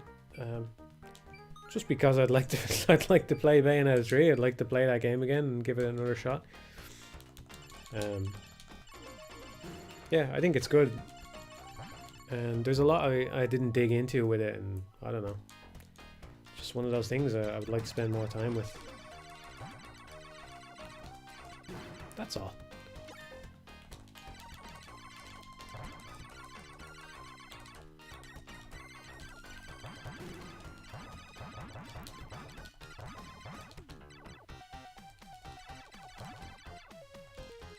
I wonder if this is one of those games where if you're not proactive it just gets worse and worse, because I wonder if they're really spawning things off screen or not.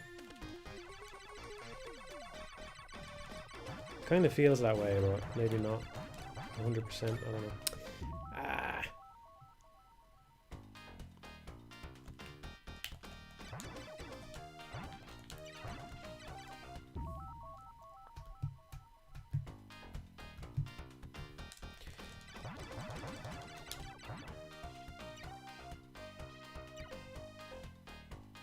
Yeah, I'm not sure I played after that update, so I was reading the chat there.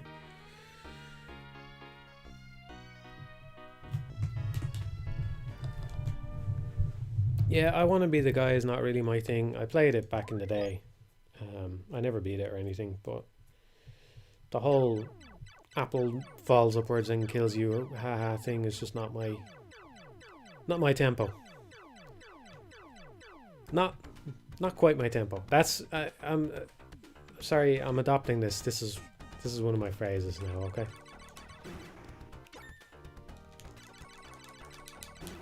But you know, not quite my tempo. We'll try it again.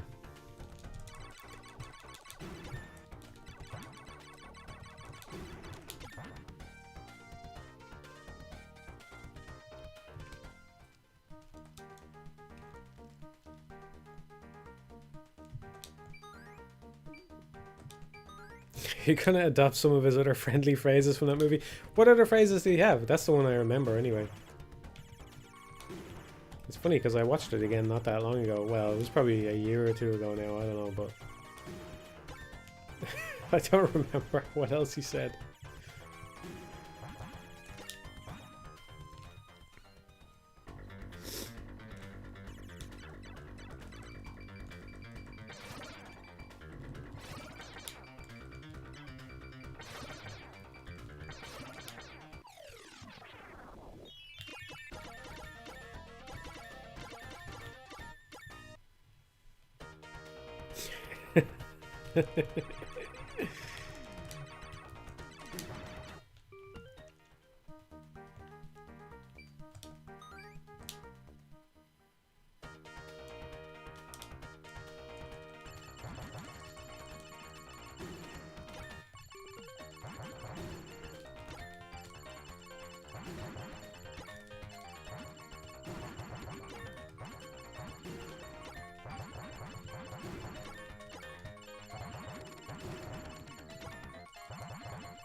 I want to be the guys patricians, ghosts, and goblins.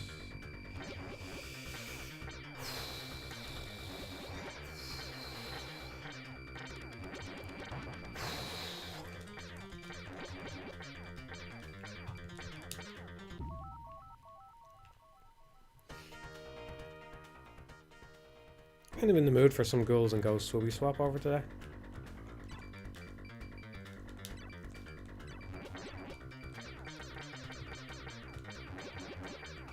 Can't imagine I get very far in it, but might be a nice change. Is it a shmup?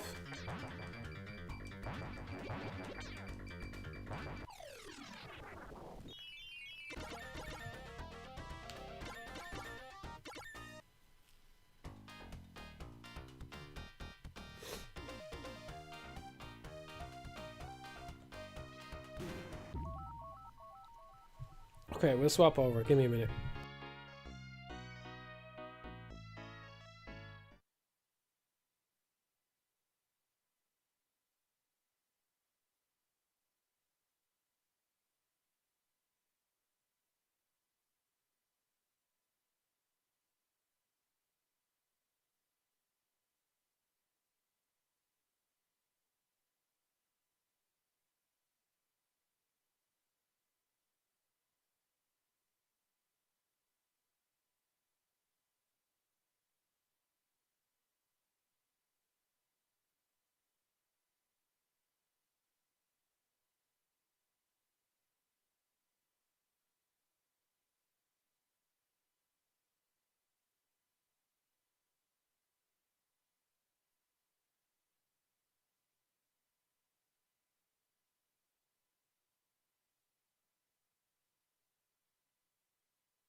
I'll be back in a minute, okay?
Hello.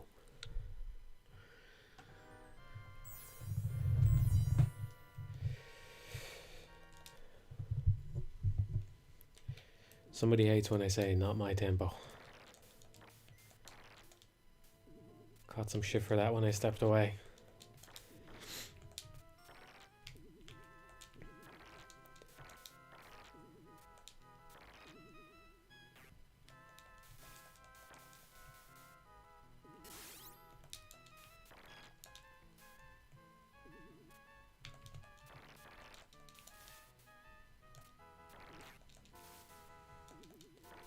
This is the definitive Unklop, yeah.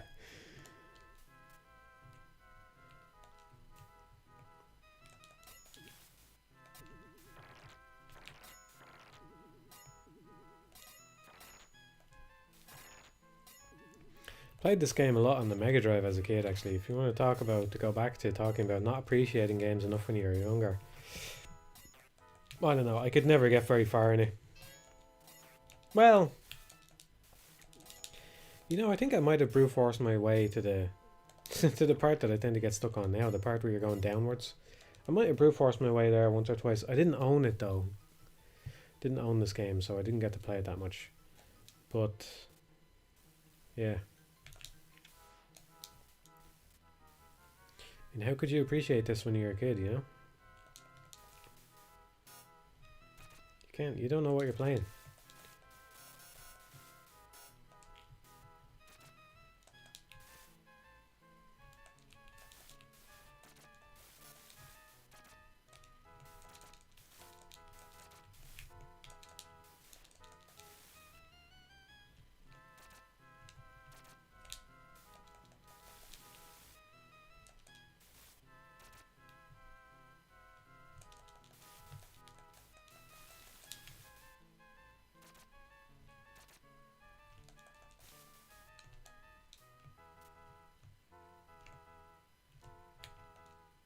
This is gonna be a wizard. Yeah.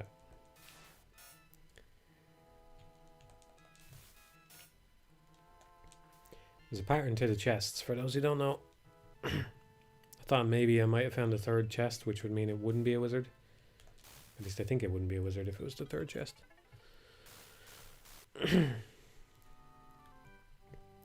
I have a bad habit of ignoring or not paying attention to the chests. I don't know how many people actually know this. Oh, I didn't know there was one right there. Right, well that's a wizard. Because it's the first chest.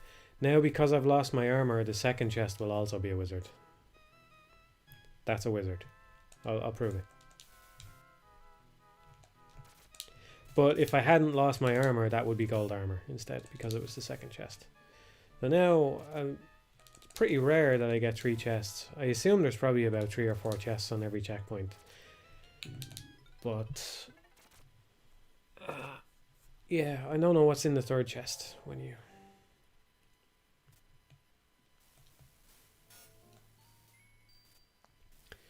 I'll boost the audio a little bit when I die next time.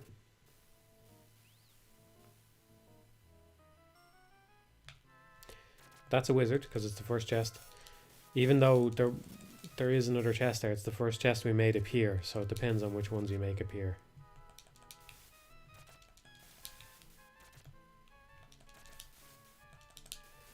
I would probably have an easier time with this game if I just actually ignored the chests that I know have wizards in them.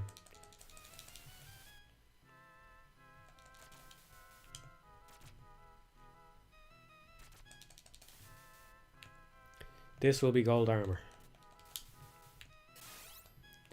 Okay. And this can do a one-hit kill on the boss. It doesn't always. I don't know why it's different sometimes, but it can do a one-hit kill on the boss. Thanks.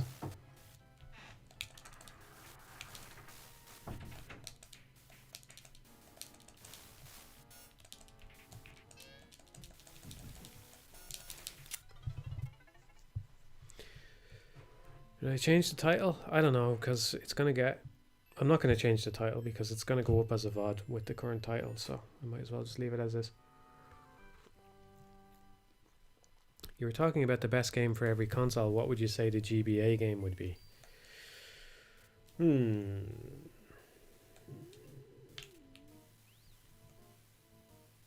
Minish Cap is the first thing that sprung to mind.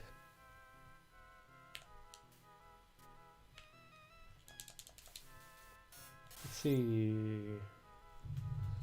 Look at my collection with the Minish Cap. Mario and Luigi Superstar Saga is a good candidate as well. Maybe Metroid Fusion. I don't know. I went back and I replayed some Metroid recently. I didn't actually finish either playthrough, but I played a little bit of Zero Mission and there's another chest there. Zero Mission and Fusion, and I enjoyed Fusion more, I have to say. I would have thought that Zero Mission was better, but I actually enjoyed Fusion more.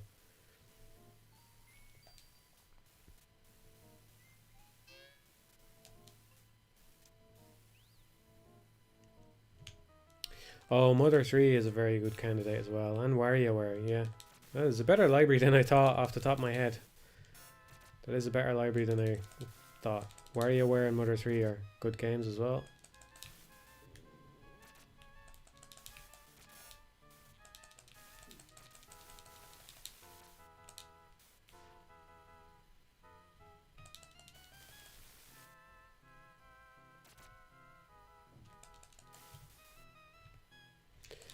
Yeah, I've never finished a playthrough of Wario Land 4. That's another thing that was in that quick say that I wrote. Maybe I should just post it so you can get a taste of the type of stuff that I'm normally deleting. You probably all say it's fine, but I don't know. Because I was talking about Pizza Tower, I thought it was... You always have to keep context in mind, you know? Because I've played some Wario Land 4, but I never finished it. I know it's a game a lot of people love though, so... It's got a good library, doesn't it, the GBA? Now that you mention it.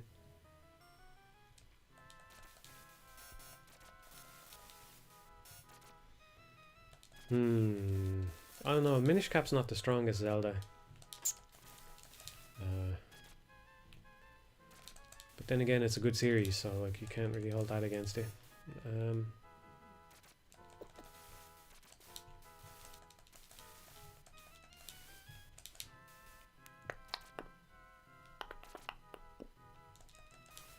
Yeah, I can't pick.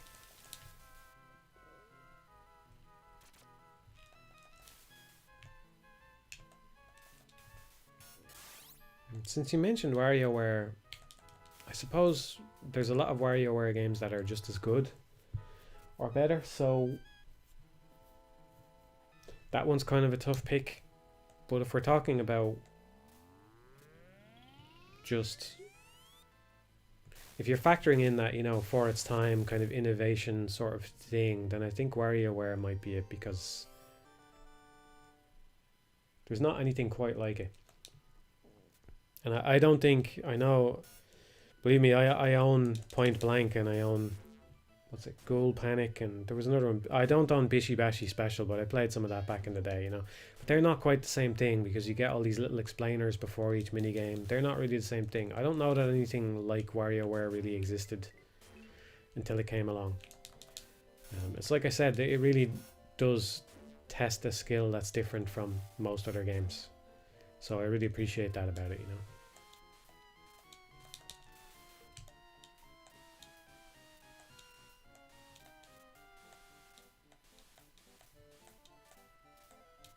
Oh, I meant to boost the volume on the game a little bit. Tell me if I overdo it, okay? Because I don't want to be hard to hear. I know that sucked about the last stream. Am I going to get hit? No.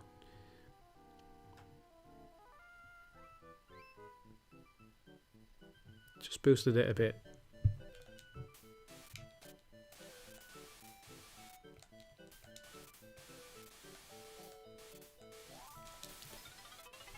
The platforms aren't random, but it is kind of hard to remember where they are.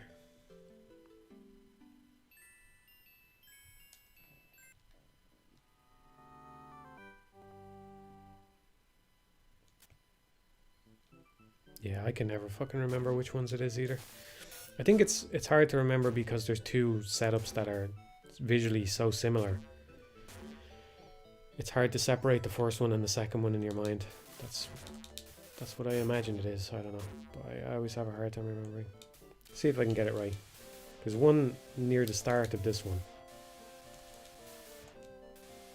Then there's one there as well. There's one here, yeah. But is there one near the start as well? Did I get that right? No. So that's the first one. Then there's another one here where I'm about to step on, like the next block over, maybe? Yeah. Then I think you're safe until you get past the sandworm thingy. No. There's another one immediately right there. I didn't know that there was two next to each other like that. So if we jump over this. Okay. You can survive that.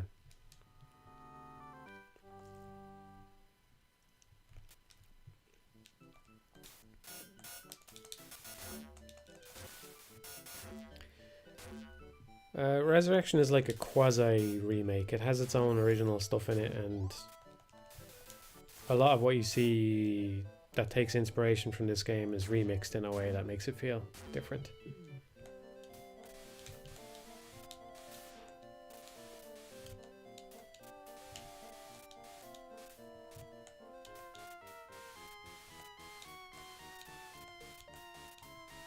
There's one at the, yeah, the one that we fell through last time.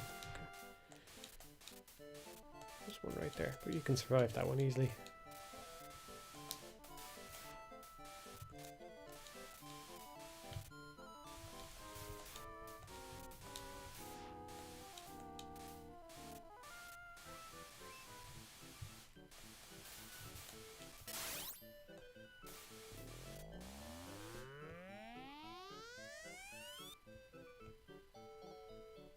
I can't believe that Mugenics has come up on 2 different streams now, and I forgot to say this. It's amazing the kinds of things you forget to say, but the most pleasant surprise of the game is the music. I love the music.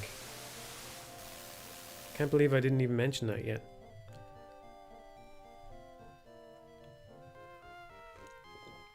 I don't love every track, but I really wasn't expecting it to sound the way it did, the music. That's one of the things pushing me through it, is I don't like to skip ahead or experience the game outside of the game. I would prefer to hear the music for the first time in the game the way it was intended. So I don't want to just go and look up the soundtrack and listen to it online. So I want to push through the game and actually unlock all of those tracks for myself. You know what I mean? Because I imagine there's still some more good stuff there in the later game that I haven't heard yet. Yeah, Eating Rats is great. Of course, like, it was a great choice for the first one because it's so catchy.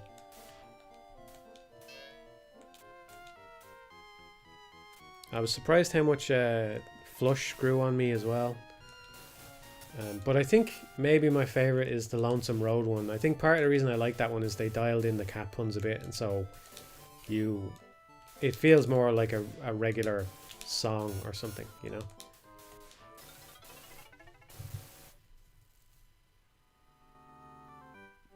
But even the ones I don't love all that much generally have a moment or two in them that's great as well.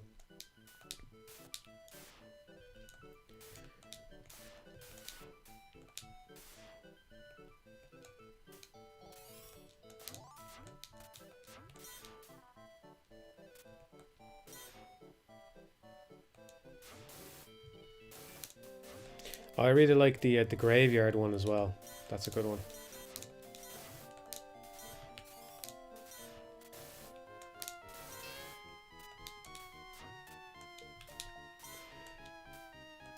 It feels like they're good tracks, but also they're very suitable for the area of the game. Like, you can tell that they were made for. It's not anything super specific. Well, it kind of is, because sometimes they reference the boss and stuff.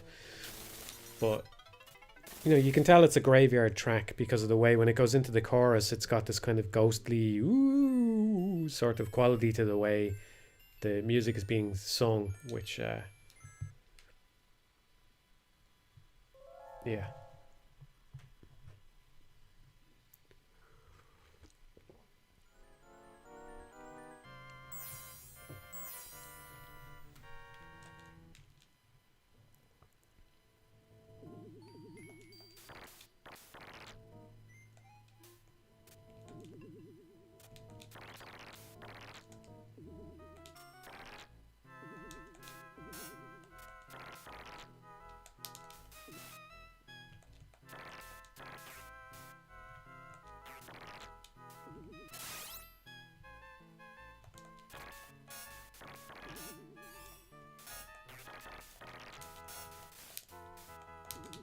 Well, it's one composer or one group or something, but I think it's a bunch of different singers, so that helps, because sometimes they have people where their voices suit the track more.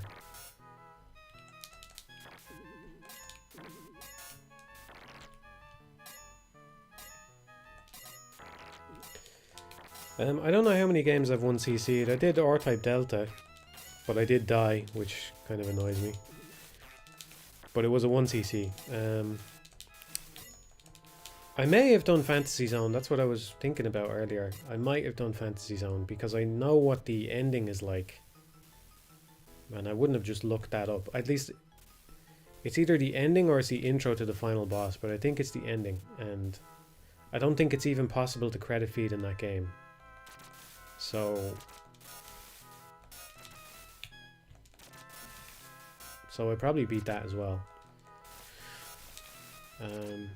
I don't know what other games I've done though. I have done other 1cc's, but not many. It's not something, like, it is something that theoretically I would like to do more of, but I don't know.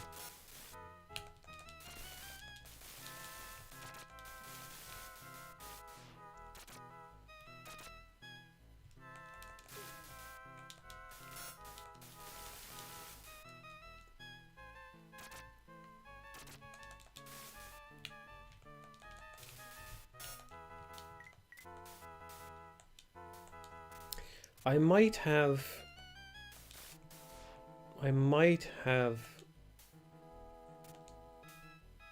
gotten a 1 credit clear on Twinkle Star Sprites at one point. If that happened, that would have been just, I lucked out probably though, because it gets kind of bullshit on some of the later encounters are very hard. But you can end up in this situation where it's quite inconsistent about whether you'll win or lose. Like, you can play really well for 10 minutes and the AI just doesn't die.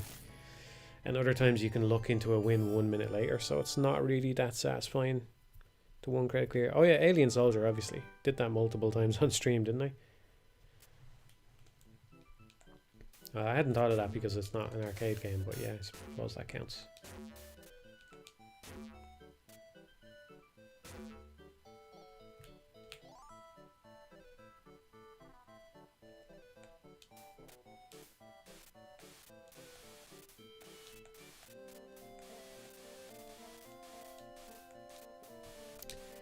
No, I beat Giga Wing, but I don't think I didn't do a 1 credit clear. That one gets too, that's very hardcore shmup at the end, at least.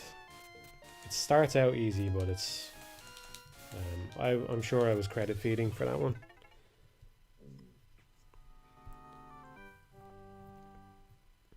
No, I never 1cc'd or Type 1 either, no. I know, it's unfortunate.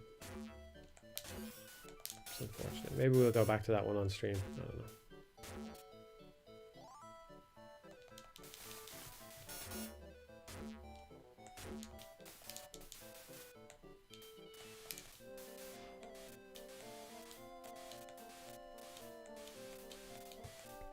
Probably got a few other ones under my belt as well. I don't remember though. Whoa! Got stuck. If Star Fox 64 counts, then I probably did that, yeah. Maybe the original Star Fox as well, if you count those.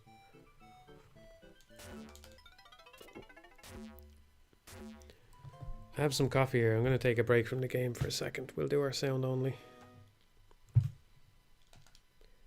I'll mute from time to time. Just want to have my sippy.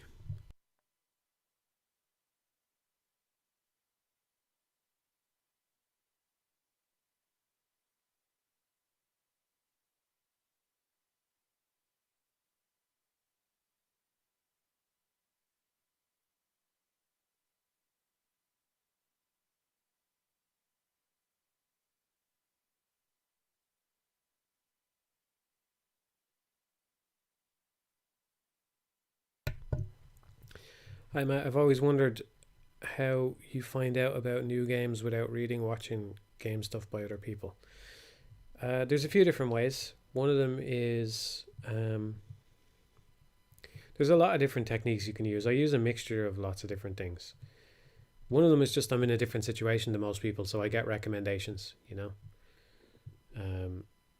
I said on the last stream I started playing Tower Climb. I still haven't beaten it or anything like that. It's an extremely difficult game. I've gotten a bit into it now, so anybody who's played it will kind of know what I mean by that. But um, it gets extremely difficult, so I don't know if I'm going to be able to beat that one. But that was something that was recommended to me over the years, and I'm not sure it would have been on my radar otherwise. I did play Rain World, I think on launch day, but I went back to it and revisited it as a result of some prodding from viewers. Um, there was, I don't know what other examples there are, but I've definitely gotten things from viewers that have been good. Another way though is just following developers. If a developer releases something good, then you carry on. Like this turned out not to matter in the end because Baba Is You took off, but I would have found Baba Is You anyway because I played Environmental Station Alpha and I liked what he did there, so I just pay attention to what he does. Um, so I would have played Baba As You anyway, and if that had been some overlooked game, I would have been able to find that way just by paying attention to what people are doing. So if you find a game that you like by somebody, see if they've made anything else. Maybe it won't be exactly your thing or whatever, but maybe it'll be good. Another thing I do is sometimes if you find a game that you like that not a lot of people have played, what you could do is you can go on to yeah, I've played a solitaire mystery as well. I haven't spent that much time with it, but I've played a bunch of circuit solitaire and 52 card solitaire, which is the one where they're just dropped on the um, it's like they've been dropped on the floor. I played a lot of those too. I've played a lot of Fortune's Foundation as well. Too much of that probably.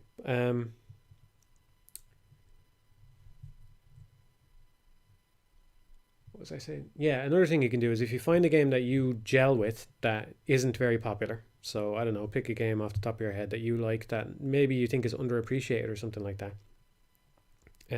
One thing you can do is go into the Steam reviews, find somebody who feels maybe the same way about it you do, and then just click and see what else they've reviewed. That's another thing you can do.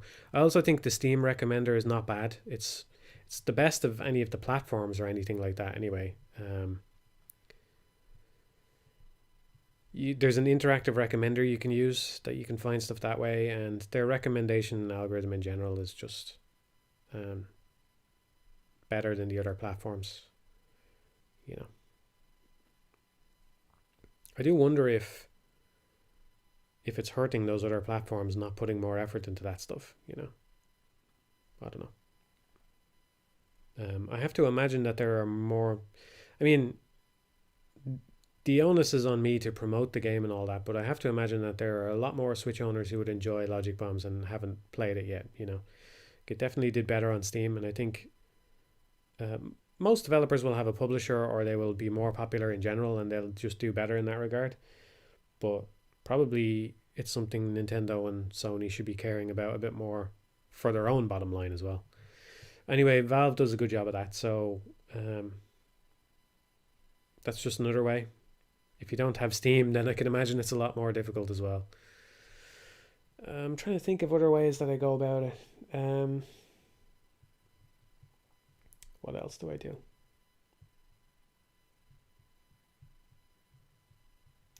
Sometimes I just take a chance on things. I mean, I do pay attention to what people are generally playing and talking about, Expedition 33 and the likes of that.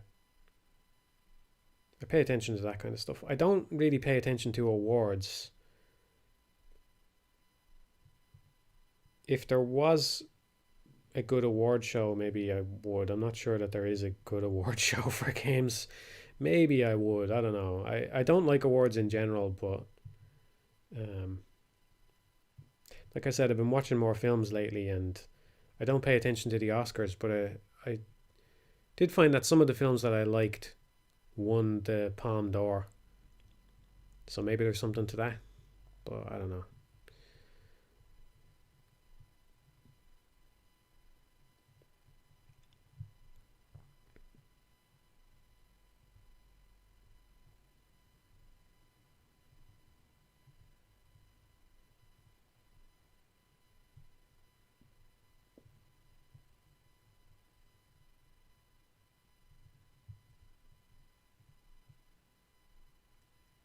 Yeah, well, there's somebody mentioned Rakshasa from UFO 50. I suppose that counts as a 1 credit clear if you want to count that as an individual game, because I got the cherry in that one.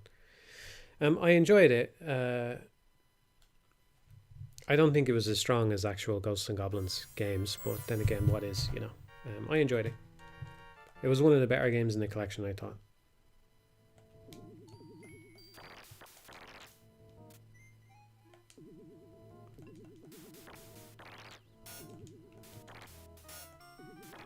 Another one is just also, I do pay some attention to what developers are saying as well. Like Steven's Sausage Roll, I found that because Jonathan Blow was talking about it at one point years ago. When developers talk about liking some game, I pay attention to it as well, you know? Some games I played for research as well. I played Fantasy Zone for the first time as research for the Devil May Cry commentary because I saw when I was researching him that he referenced it a few times. And I think it may have been an influence on the shop system in his games.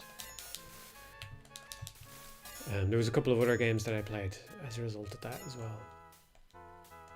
So yeah, if you like a developer, if they mention another game that you like, or that you might like, that's something as well, you know? Not just the stuff they make themselves. But yeah, I think it's becoming a bigger problem, finding good games lately. That's part of what I was talking about earlier, is just like even when something is popular, you can't quite take it for granted that it's going to be a good game, you know?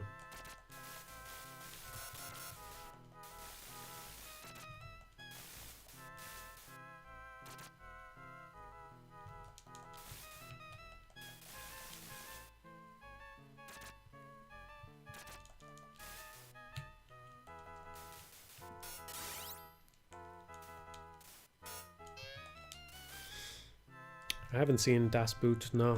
It's about a submarine, right? I haven't seen it.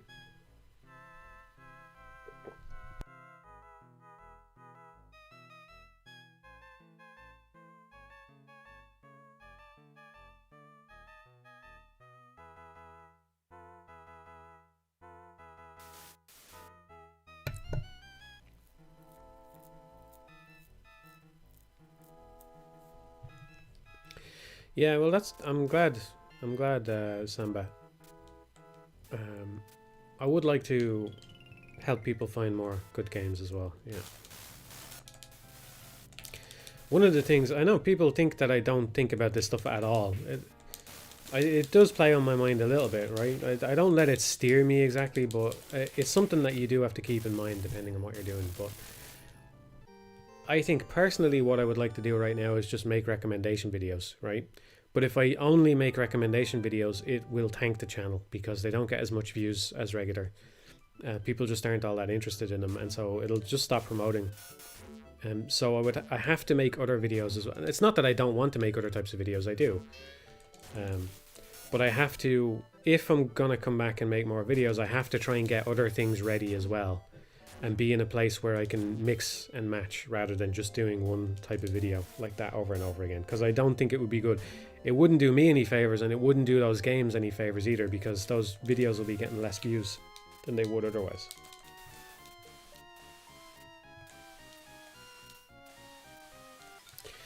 Don't call them recommendation videos. Well, I'm not going to stop being forthright about what I'm doing just because the algorithm doesn't like it, you know. That's not something I'm going to do. People already do way too much to appease the machine. Like fucking graped. Are you joking me? Graped. Everything. It's just all of the swear words and everything getting fucking. It's just ridiculous, man. What's happening to people?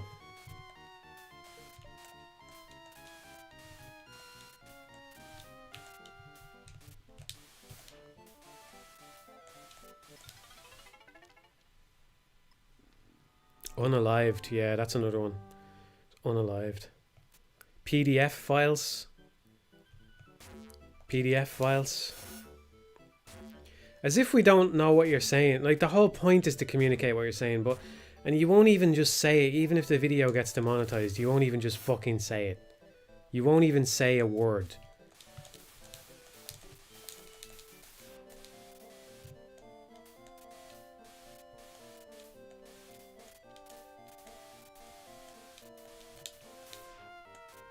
It's fucking infantilizing, man. It's messed up. It's just messed up.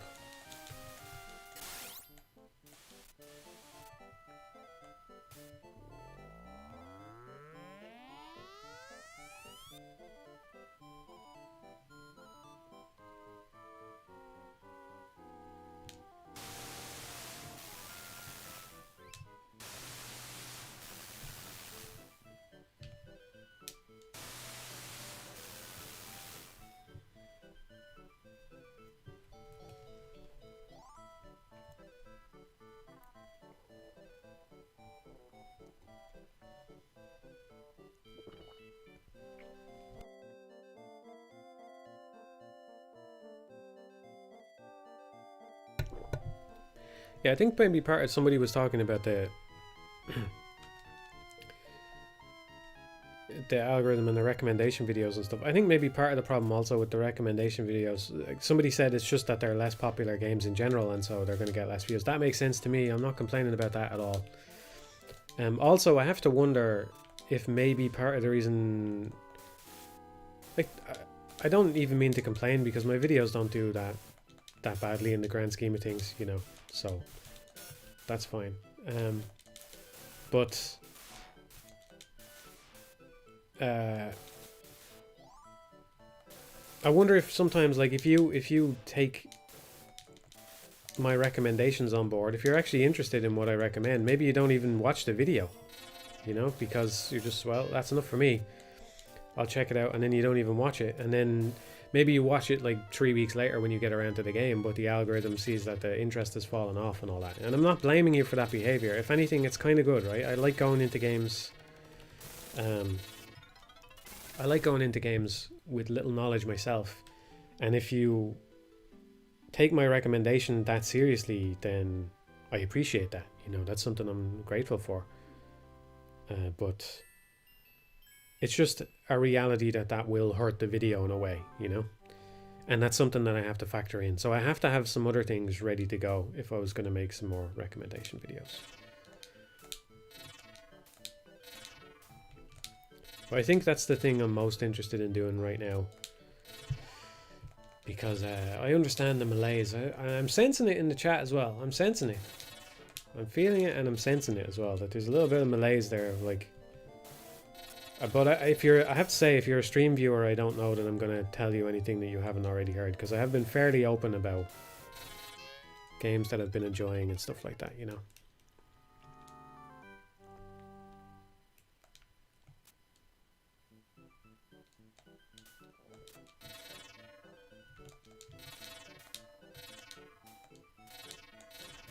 Yeah, you mentioned that algorithm scene in Barry. I don't know if anybody ever talked about this, right? But the scene in Barry is, if you have a donut, somebody eating a donut, then the video does better and stuff, right? Obviously, there was some level of frustration there, either with the industry in general or with their experience of making the show. I think, though, if that really happened in real life, it must have been about sex scenes, right? Because how often does it happen in a show that there's a sex scene in episode 1 and then just never again? Because they're just like, well, we get this out and then it'll titillate people and people will keep watching. So I think the donut was not a donut. Unless we're talking about a certain kind of sex scene, but yeah, let's not go there.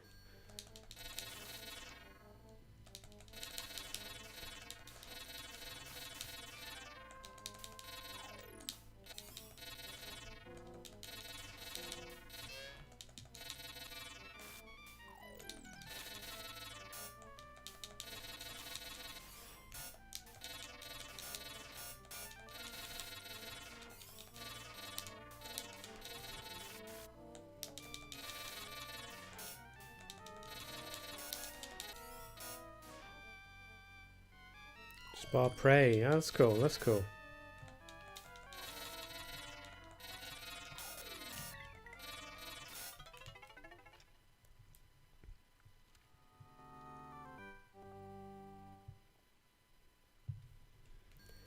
Been loving Logic Bombs. It's difficult, but knowing it's completely logic-based keeps me coming back. That's good. Thank you. I'm glad that's part of the appeal.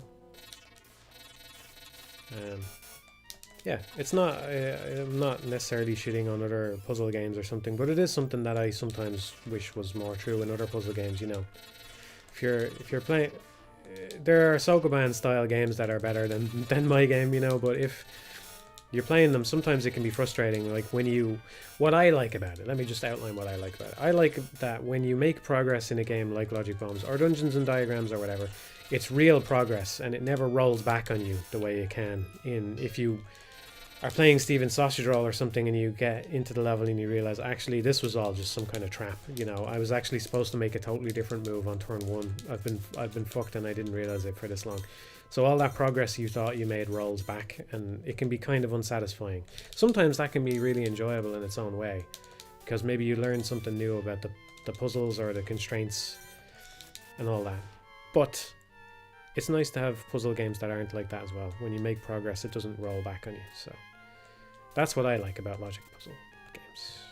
And I think that's kind of what you mean, you know?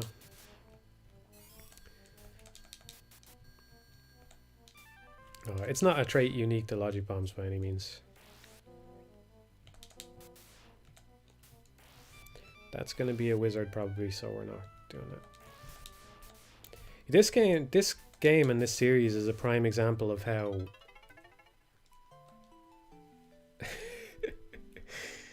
this game and this series is a prime example of never listen to YouTubers. Never listen to anybody who says anything about anything, because they're really good games. They have a fan base, right?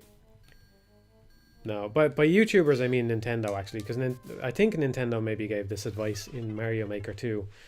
But it's like, you know, just sometimes you hear there's...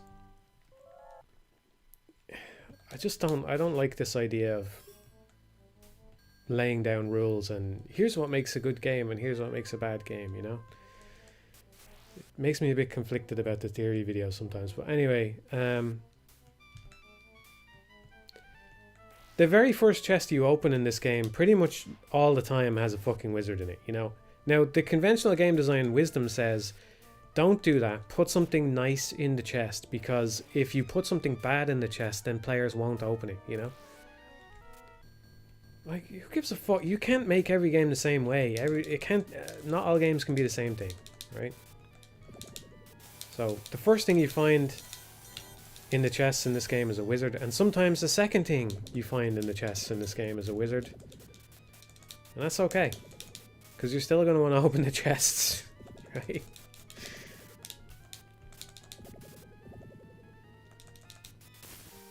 I think it's especially okay because there's a pattern, but even if it was random, it probably would be okay. It's okay if something like 66% of all chests have wizards in them.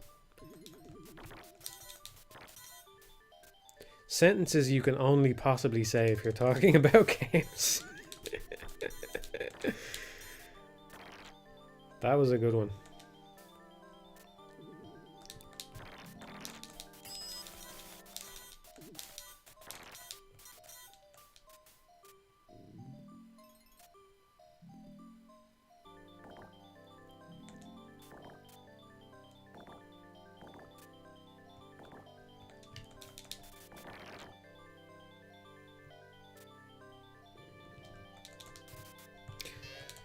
Oh, I thought that was supposed to be gold armor. Maybe it varies by stage, or maybe I miscounted. I thought that was my second chest. I'll have to pay more attention to that.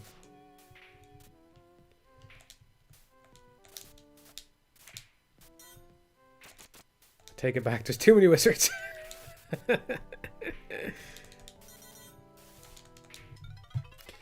No, it's okay. It's okay.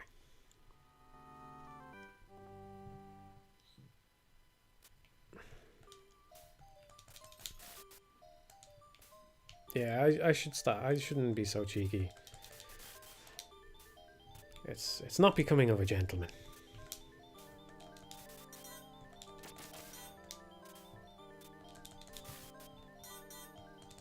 There, I should have turned around before falling down it. That should be... I don't know why I did that. There, put that in the extrinsic motivation video. Go back in time and put that in, because there's a fucking perfect example. Why did I turn around and jump backwards like that in the hopes of getting gold armor? That was insane. That was absolutely insane.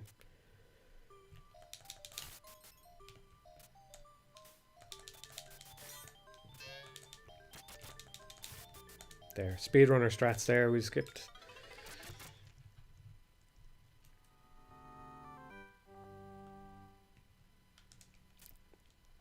Yeah, look, I shouldn't be too dismissive. I think there is value in ways of thinking about things in a more general sense. I wouldn't have made those theory videos if I didn't, and I'd like to make more, ideally, you know. So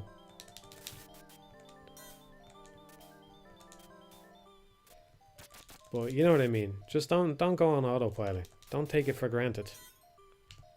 This is...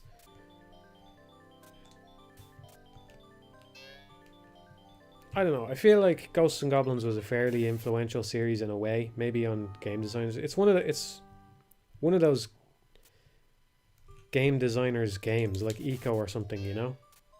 Maybe I'm overselling it a little bit. But I doubt I'm the only person this deep into the game world that just has this fondness for this series. And so there's something there, you know what I mean? It's okay. You can put wizards in the chests. If players, like, this game is so hard that players are really incentivized to open the chests anyway. So it's okay to put something negative in them, because that's kind of in the spirit of the game, you know? There's always a way to sort of rationalize and think about it, and if you stick to the rules too much, you won't have those ideas, you know? But I what do I know? I made one fucking game so far. And it was a logic puzzle game, which is totally different from this fucking thing, so...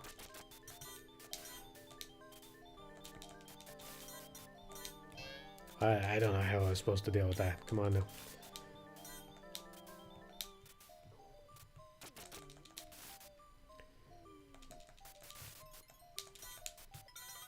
Can you not aim downwards in this game, or did the D-pad just fuck me there? Okay.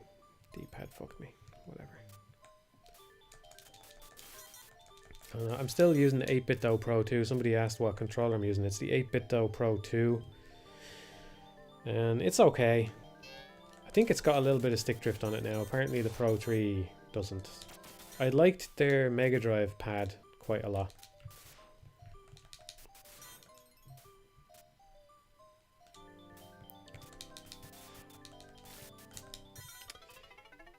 I think their Mega Drive pad was good. Maybe the Pro 3 is better. I think the grip on this one could be a bit bigger as well, though. If I have a really long play session, sometimes my hand cramps a bit because the grip is just a little bit too small for me or something. I don't know. But anyway, yeah, the D-pad, it's probably better than a lot of modern D-pads, but it's still, I feel like it's getting worse on me now.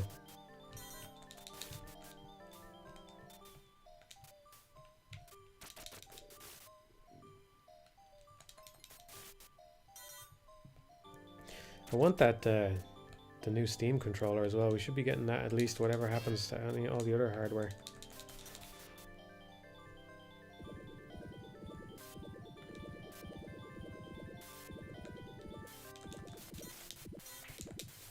I don't know why I did that. Yeah, I have an original Steam controller as well. I don't really use it though. I don't know. Swapping out the other stick for a trackpad was a bit much, and the trackpad's not as good as it is on the Steam Deck. The haptics on the Steam Deck, I don't know, maybe the circular shape is better, I'll give it that, but just the feel of the one on the Steam Deck feels a lot more pleasant to use to me anyway.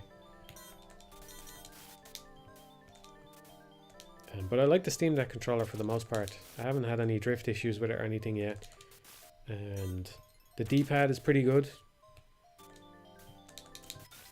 Maybe not the best, but it's good. I can't say I've had any real issues with it. I played Silk Song all the way through. Well, I did dock it sometimes.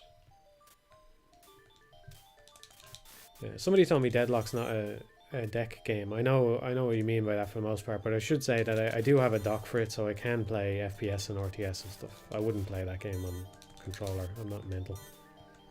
But yeah.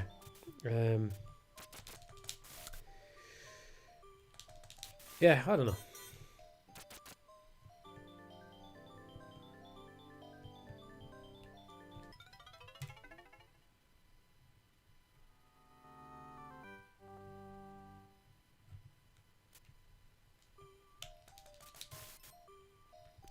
Was The Witness just another game to you, or did it make you stop and think about games on a more philosophical level? I think...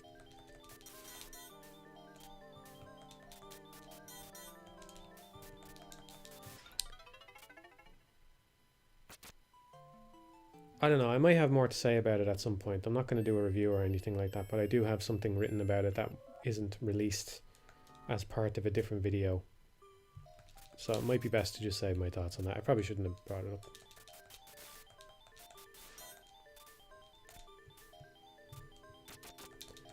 I think it's well worth playing. Let me put it that way.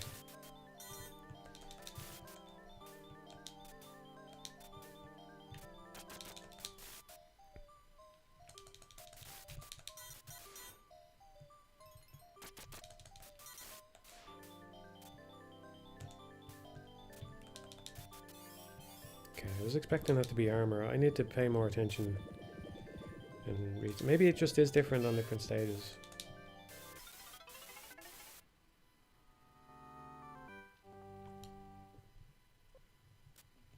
I don't have the OLED deck, unfortunately.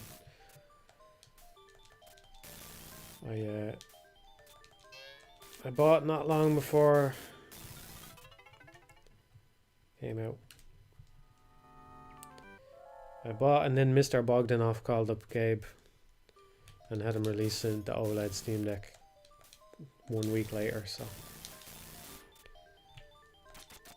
yeah, I got a little bit fucked on that one. It was still good value for money, honestly. I'm not really bitter about it, but well, I am a touch. Who wouldn't be? I am a touch. That's partly why I've held off on the Switch, because I don't want it to happen again. Like, even if it's just a little CPU revision or something like that, that gives you a little bit of extra battery life, that would be nice. Something, but I don't know that that's going to happen in the current environment, the current challenging economic environment that us economic units must navigate.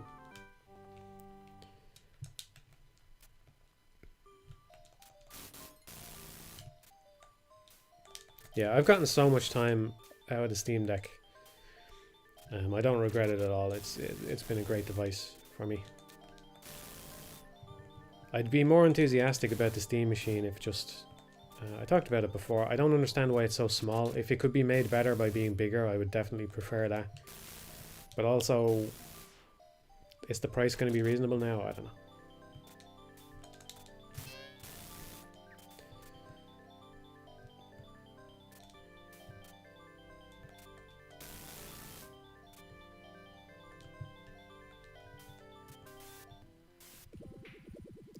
I've got to try and make a successful game so I can get that box of chocolates from Valve as well. You know, the not so secret box of chocolates that you get when you make a lot of money.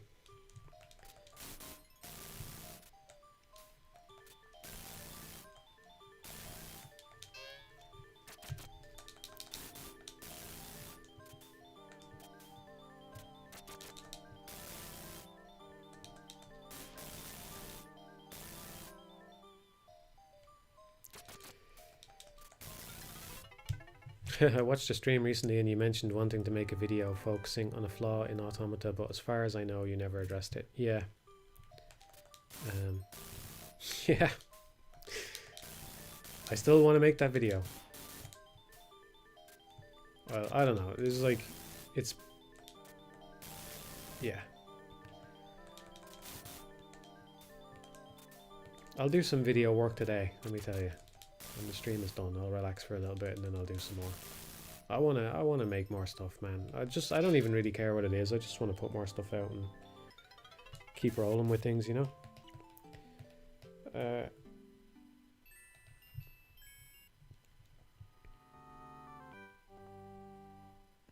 The thing that I'm thinking of, that thing, is something I've wanted to make since before the context sensitivity video came out, and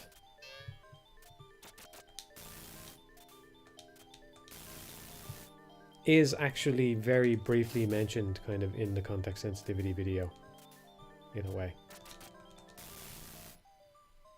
I started on it around the same time I started that. That's not to say that it's had some huge amount of work in it. Actually, if it comes together, it'll probably be shorter than that video. But I don't know. It just takes... Well, it's not like it's the only thing I've been working on or anything like that either, you know? But yeah, there's a lot of things that I wanted to do for a long time that hopefully I'll get around to them soon.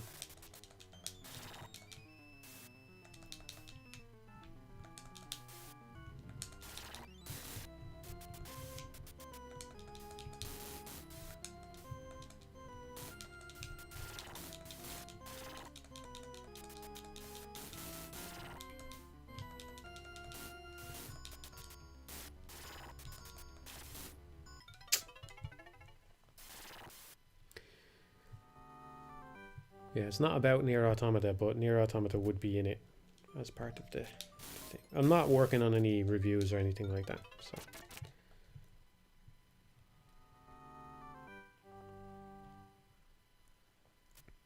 No, I'm glad you enjoyed Ghost Trick. It's great. Really one of a kind still, after all this time. It's kind of crazy.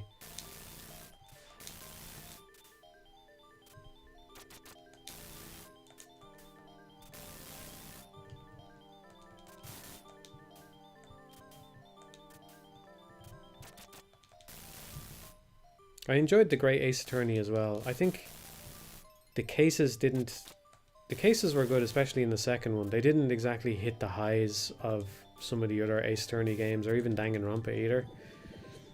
The individual cases, but I think what the Great Ace Attorney did better than the main series is I just liked the cast of characters more, and I thought the overarching story was more enjoyable and better. This is, yeah, this is something that was on my mind. With the Q&A as well, there's always more. There's always more to say. I was talking about game sequels in the Q&A, and one of the things I didn't say that occurred to me afterwards was just no. Actually, it did occur to me while I was writing my comment, but it was too long. And I'm not sure. I'm not sure exactly how my thoughts settle on this, but I was talking about how Nintendo do sequels, and they're all kind of just different. You know, Galaxy is different to Odyssey, and da da da da. Right? But another thing that they do right, or at least they do in a way which doesn't hurt them, and works for me as a player, at least anyway. I probably should have stuck with the holy water or whatever you want to call it there. One of the things is, because Nintendo make series like Mario and Zelda where the story isn't that important, and even if you enjoy the story, the next one has a story which is disconnected from the previous one. That has a huge advantage compared to what Sony is doing, because if you think of something like Uncharted or Horizon or whatever as a franchise, right? If people get invested in the story, all you have to do is fuck up that story once and their investment in the series is tanked. It's like, I never finished Game of Thrones, right? But Game of Thrones fell completely off the map after that finale. I never watched it, right? I heard what happened. I never watched it. But all you have to do is fuck up the story once and people lose interest in your franchise. And maybe you can win them back, right? But it's a big risk when you're thinking of it that way, and that's maybe another reason not to do it. I forget how we got onto this topic. I always forget how we get onto things. We were talking about sequels and stuff. But yeah, that was just another idea that occurred to me. You know, how long can they maintain interest in Horizon? And especially when it was on my mind, partly because they did that Horizon reveal and they said that it's canon or something. They said that it's canon to the main game, and I'm like, how is that possible? That can't be possible. Because it looks so cartoony compared to the other one. And now if you try and make this a canon thing, you're going to have people... Jesus, Siesta. Thank you, that's a lot. Please don't do it again. Okay, that's your lot for next time. Appreciate it. Appreciate it.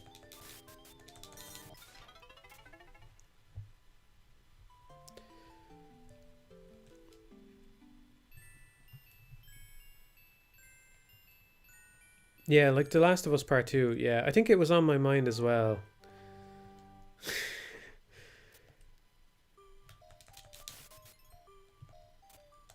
I think it was on my mind because they revealed that God of War game as well. I've got another thing I'll talk about now in a second as well. Thank you, Northern. Appreciate it. Appreciate it. Man, that's a lot.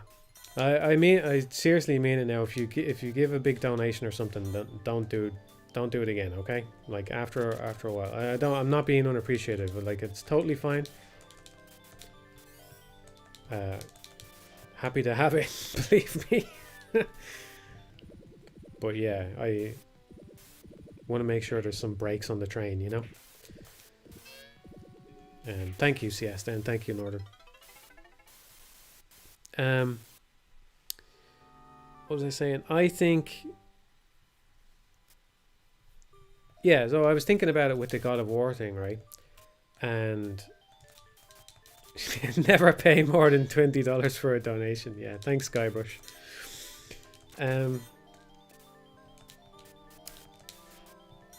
I was thinking about it with that God of War Sons of Sparta thing, because I'm thinking, you know, do people necessarily even want to see Kratos characterized this way? And maybe this fucks up the story for some people. I don't really think it's that important for most people.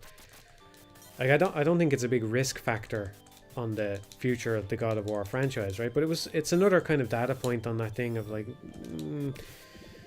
the more you try and stretch these franchises out, the more you're going to run the risk of people losing interest in them because the story has gone nowhere or has gone in a direction that they don't like. And Nintendo doesn't run that risk, right? I don't think the next Zelda is going to be set in the same world as the prior ones. Blah, blah, blah. But while I'm on the topic, I wanted to throw my hat in the ring on something else because I know, you know me, I watch developers, right? I don't watch everything that they do, but I watch Sakurai and Tim Kaine and all that. And another developer turned YouTuber is David Jaffe, and he was reacting to that God of War game. Now I feel like I have to tell. Obviously, I'm more of a Devil May Cry guy and all that, right? But I feel like I have to say something about him because I'm an unk, right? I'm a decrepit unk, and I know things that maybe the younger crowd doesn't know. Jaffe was always outspoken, and that's something I always liked about him. Even when he was, let's say, I don't mean this to denigrate him or anything, but even when he was on top, let's say, right, when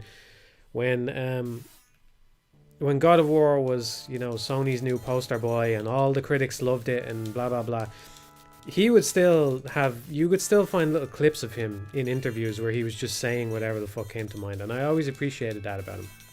You know, he was saying this is crap, or that's what, you know, talking shit maybe about other games here and there, or doing whatever, right? I don't think he was particularly obnoxious, but I always liked that aspect of him. And so I think if you see him now, right, he's certainly leaning into it a bit. Like, I could do without the clickbait AI generated thumbnails and all that. But it's not exactly untrue to who he is. So I just think that that's context that some people should be aware of. Because he was reacting to that new God of War game that he played. I didn't play it. He said it was fine, but like maybe not Sony first party material and all that, which seems like a reasonable enough stance on the game. Again, I didn't play it. I don't know. Maybe I'll give it a go someday, but I don't know. I can't say I'm enthusiastic about it. I've played too many Metroidvanias lately anyway, and whatever. But since he was in the news again, I thought I might as well talk about this. Because I know that he caught a load of shit for the Metroid Dread thing that he did. And for the Metroid Dread room, the Jaffe room and all that. He wasn't exactly wrong, man. When he was talking about that room, he wasn't exactly wrong.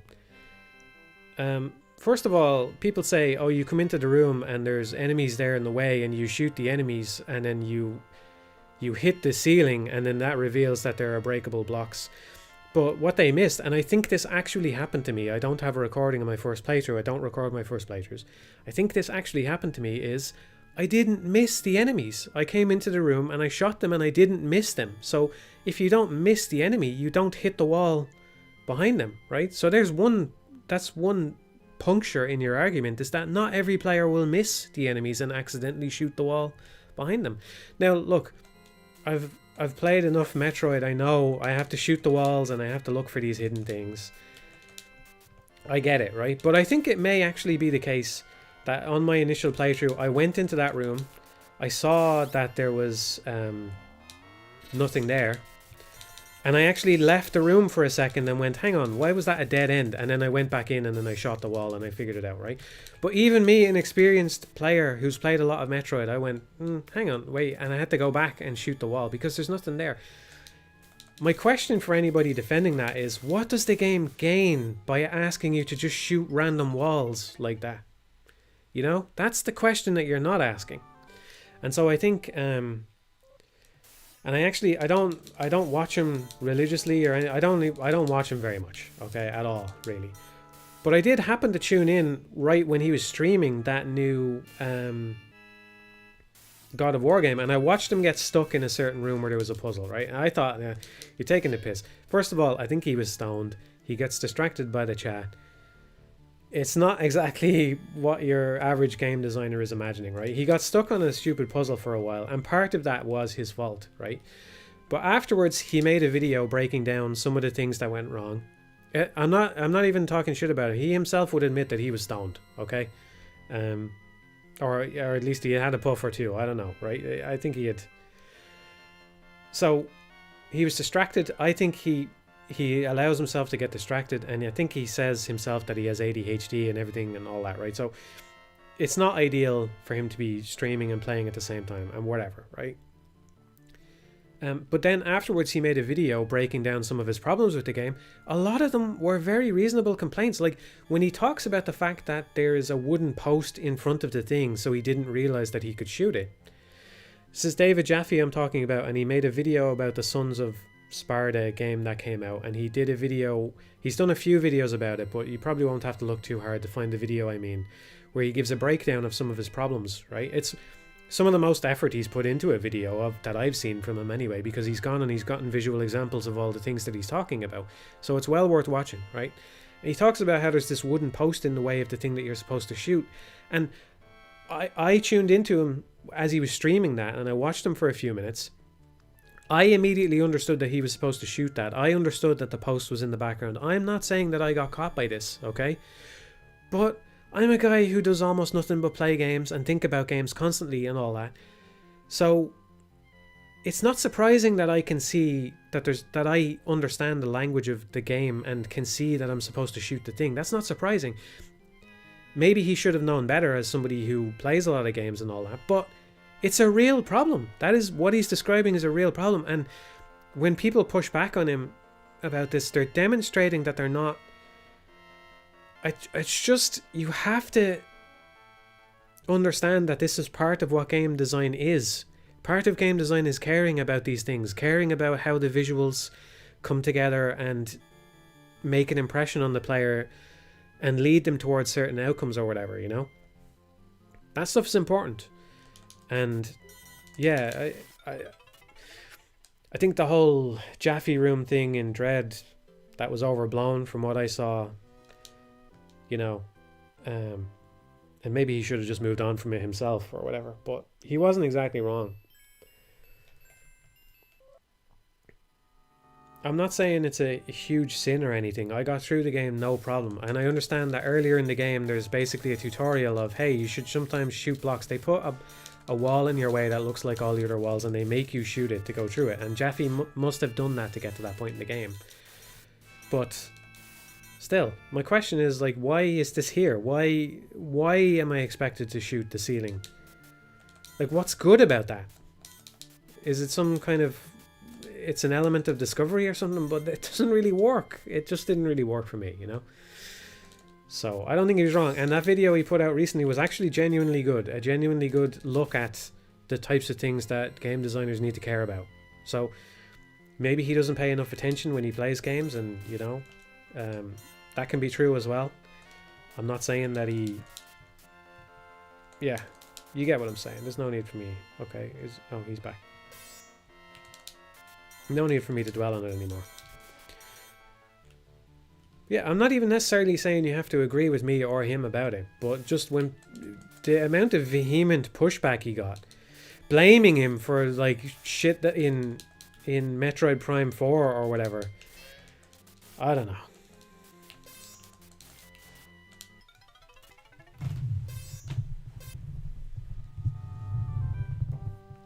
I have to say, I gained more respect for him when he put out that video about Sons of Sparta. It was like,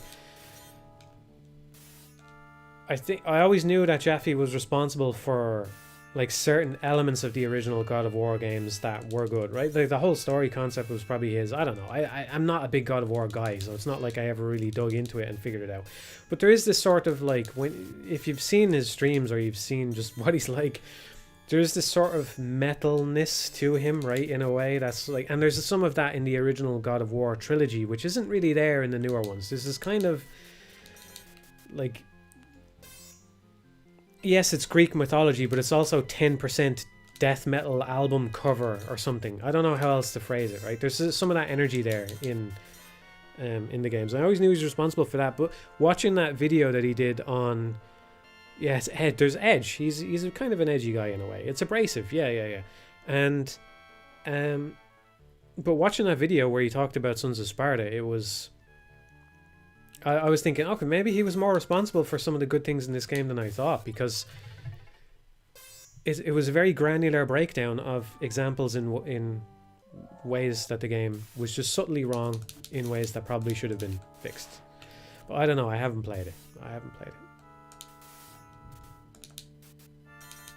Anyway, I just felt like since he was on my mind that I should throw my hat into the ring, because he's still catching flack over that fucking Metroid thing. Most of all, though, people need to chill out. It's okay to disagree with him and disagree with what I'm saying. That's okay. Maybe you like shooting the blocks in Metroid. And look, I'm not saying there's absolutely nothing to it. Like I said, maybe there's an element of discovery there, maybe, but that doesn't land for me. That's not something I enjoy about those games. I don't enjoy walking into the room and shooting all the blocks, you know?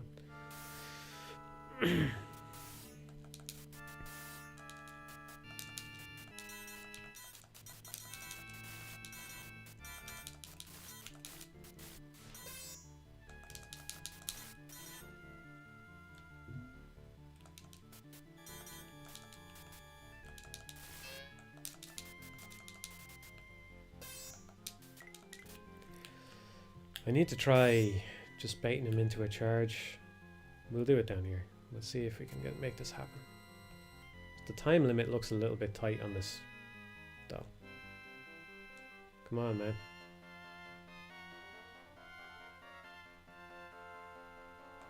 Nope.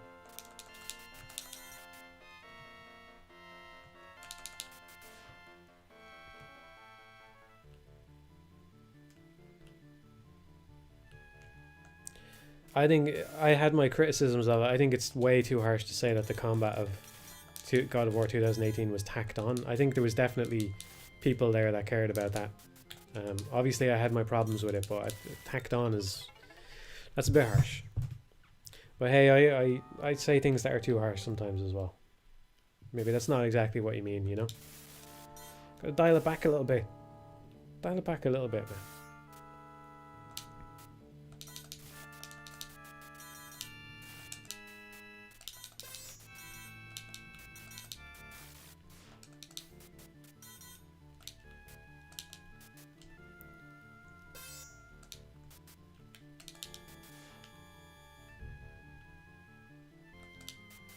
Sakurai has some kind of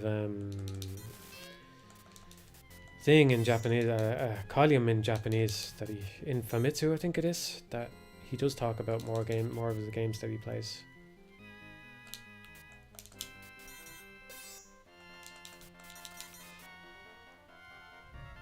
I don't know. I always did like the way Jaffe was outspoken, especially when Sony was pushing him out in front to promote God of War and all, and you know, he was still his abrasive usual self. I always liked that about him. I don't know. I feel a little bit weird talking about developers and other games, though. It's probably only going to get weirder. I would like to shut up, you know? Yeah. It's not the best thing to say if you're trying to get people to support you, but I don't know, man. If I had it my way, I think I would disappear for at least a while. Anyway.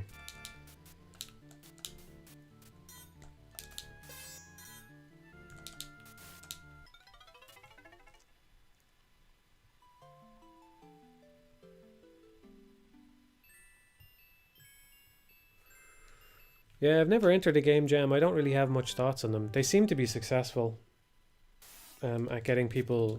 Like some good games have come from game jams. I think Baba Is You came from a game jam. So it's not like I can say that they're worthless or anything, but I personally am not really interested in entering them. I think, again, just me being skeptical of the conventional wisdom, I think there is value in trying to finish games, but also maybe a game jam's not exactly the right. You know, is a game jam game a finished game a lot of the time? I don't know. I hate how often I've been talking about logic bombs, honestly, because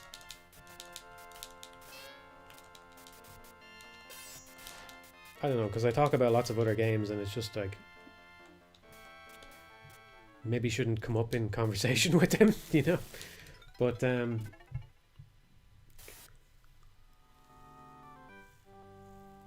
talk about logic bombs, to use logic bombs as the example, I could have made logic bombs for a game jam, but it would have been 1/4 of the game that it actually is now. Do you know what I mean? And like Baba Is You was not a finished game from a game jam, right? So the concept comes from the game jam, and then you go and finish the game. I understand that. I'm just saying, in some sense, if you think doing the game jam is finishing games and that's what you're accomplishing, maybe it's not. I don't know. I haven't been through it, but maybe it's not, because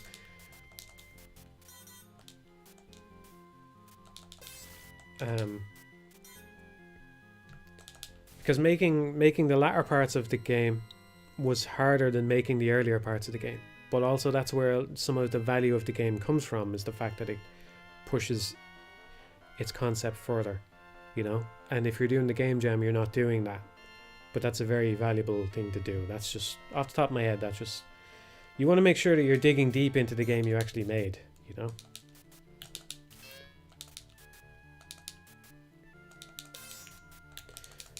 But I get it. I think maybe people don't talk enough about how much...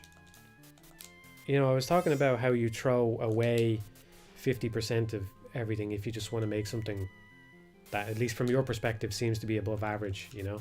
Or it's above average for what you can typically make. If you just throw 50% of it away, then you accomplish that immediately. But also, a lot of games just get thrown away. You know, you prototype your game, and then you throw it away because it didn't work out. And that's kind of what's happened to me so far, is, you know, 50% of the things that I've made, or more than 50%, that I prototyped have just been thrown away because they didn't come together. So maybe the game jam helps you get there faster. I don't know. Maybe I should enter one, but I don't know. I was thinking it might be nice. I was saying that I do have an idea for another small game. I don't know if and when I'll get around to it, but I was thinking it might be nice to do what some other indie developers do, which is I could do a really rough version of it and just post it on the Patreon and see if people think it's actually worth polishing up, giving it better art, giving it some music or sound effects or whatever, you know. See if the actual gameplay clicks with people at all. Because I think some indie developers have done that. I think Dicey Dungeons was done that way, right? So I think real finished games have come about from that approach as well.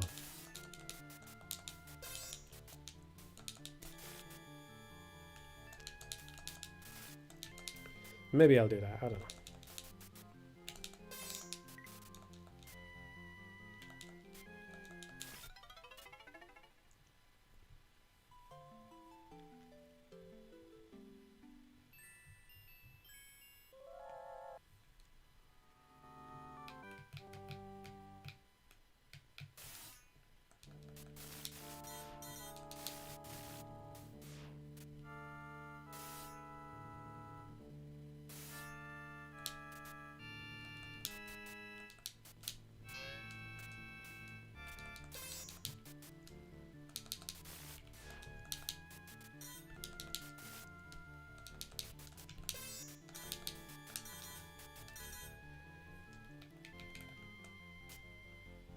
No, potentially acceptable rendering. I mean, Somebody asked, did potentially acceptable rendering get canned? No, that paid off. Logic Bombs uses its own little engine. So that's in there. Logic Bombs is a much more stripped down version of it because it's really just tiles. The only thing that's a proper... I mean, the distinction kind of doesn't matter when you do the actual graphics programming yourself, but most of it is just tiles. And then there's the mouse cursor is what I would call a sprite. And then maybe the highlighters are also sprites as well. Basically, that's the way it works on the Game Boy. Everything is a tile except for the highlighter and the cursor. But yeah, that got used for Logic Bombs. Means Logic Bombs is in its own little engine. It's not Unity. It's not Game Maker. So I don't have to worry about any licensing things or anything like that. If they change the license or how that might work, I don't know. That's kind of cool.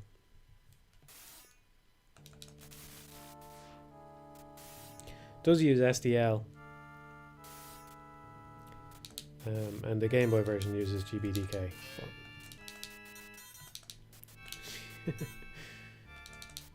Yeah, the collisions in Logic Bombs were a little bit easier than...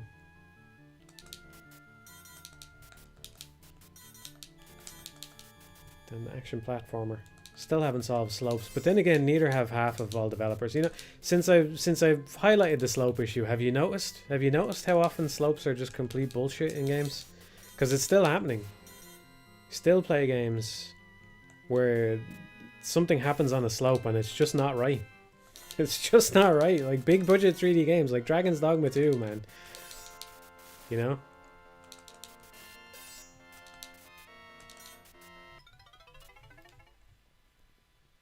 Didn't write your own compiler, so it's not real. Yeah. I'm just 20 years behind on the Jonathan Blow pipeline.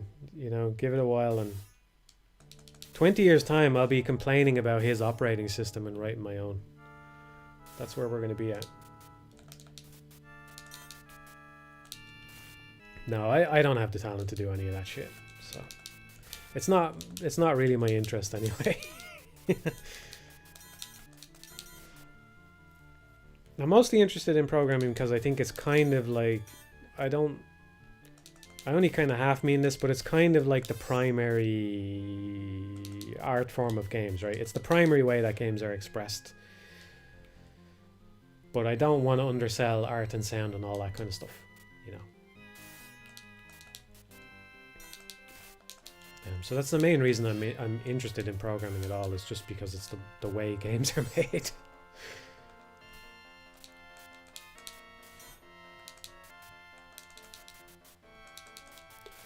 Yeah, Matosis OS would be very simple. That's what I would be aiming for. So simplicity. It would be the first dumb OS. You know, I want to make a dumb OS. That was bullshit, man. Come on now. That was a bit fucked now. You fucked me there. Fuck me there again.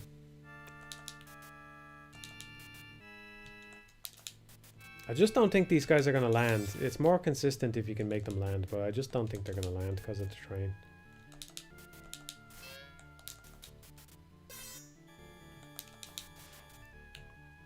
Yeah, I'm not locked in. I'm not locked in.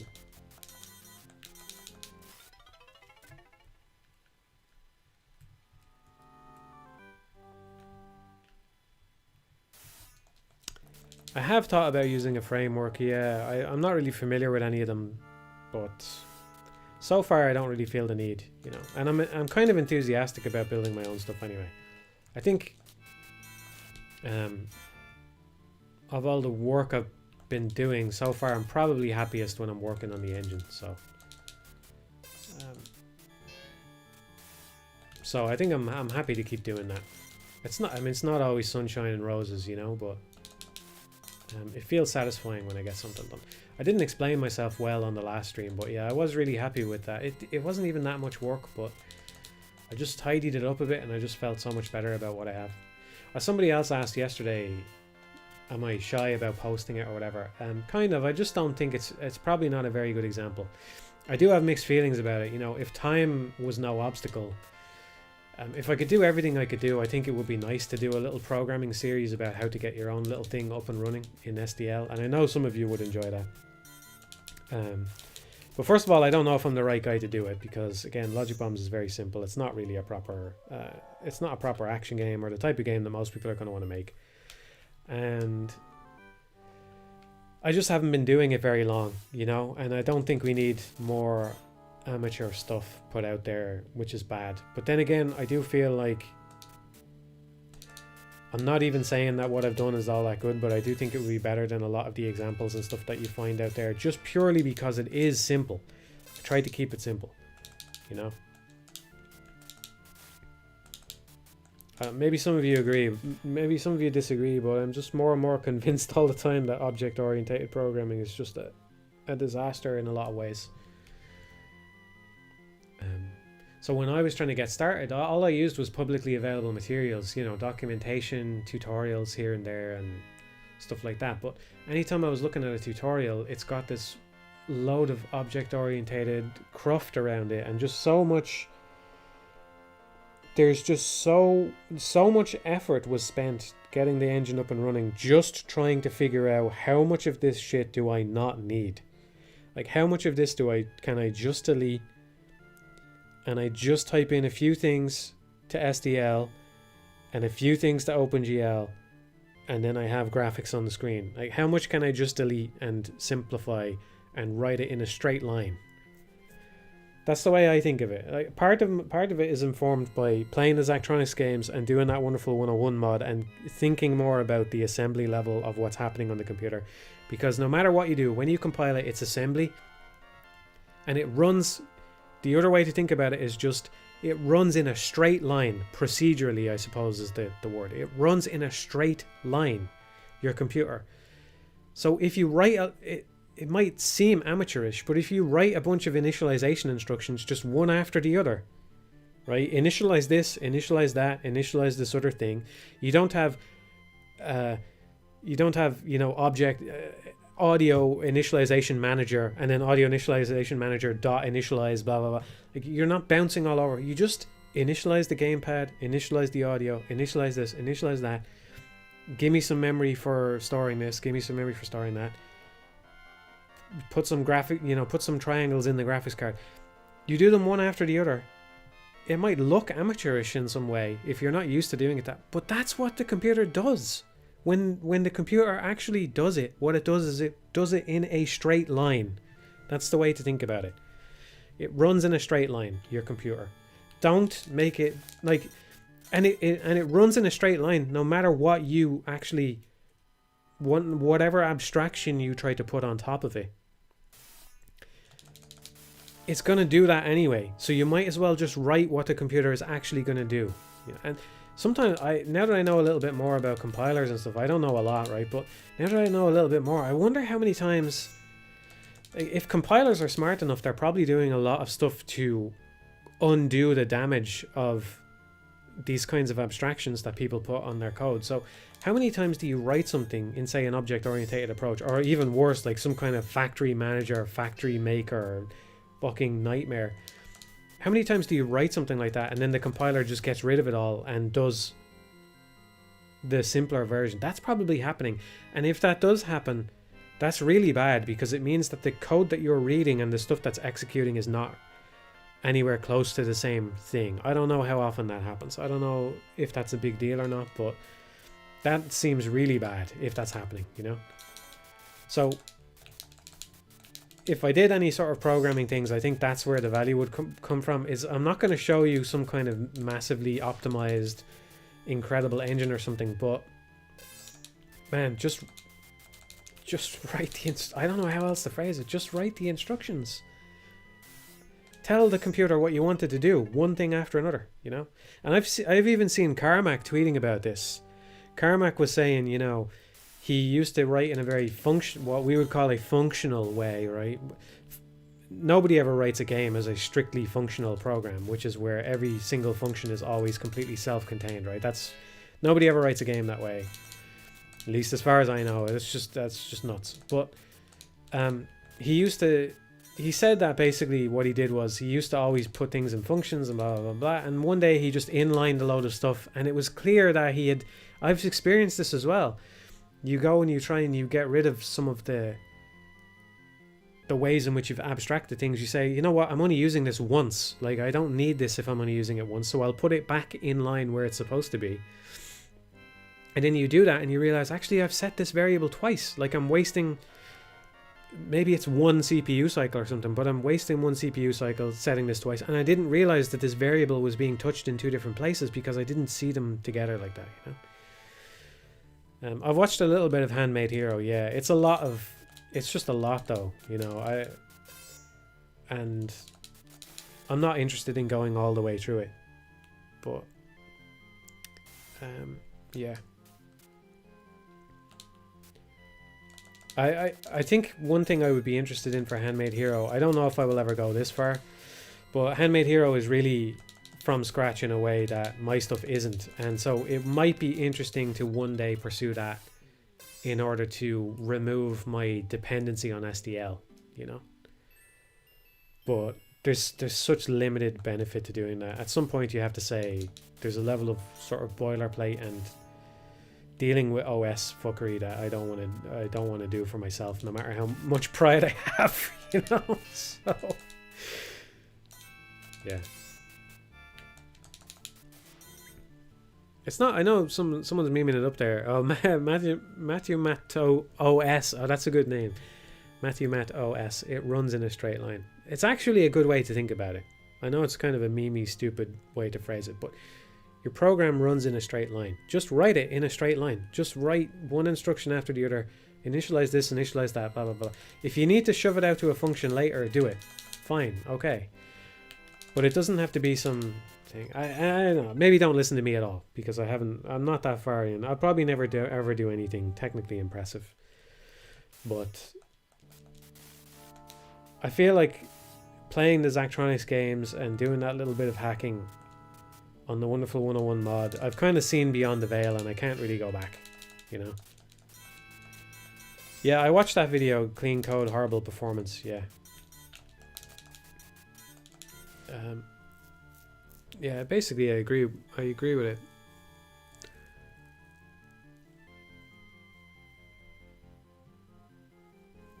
Handmade Hero is a decent intro to graphics programming and linear algebra too. Yeah, that's one of my big weaknesses as a programmer is I'm just not very not mathematically inclined. I don't like looking at mathematical formulas or anything like that.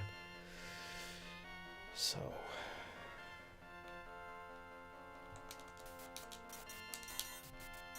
yeah, it's a good quote, isn't it? I had that one. I don't know if you saw that, but I said that on the Patreon as well. To bake an apple pie from scratch, you must first create the universe. Yeah, every programmer should keep that one in mind. All right.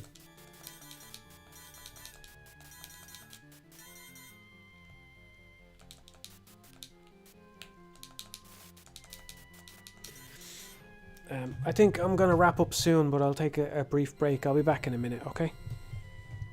I'll probably wrap up not long after I come back, though, anyway, so you might not want to stick around.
Hello, everyone.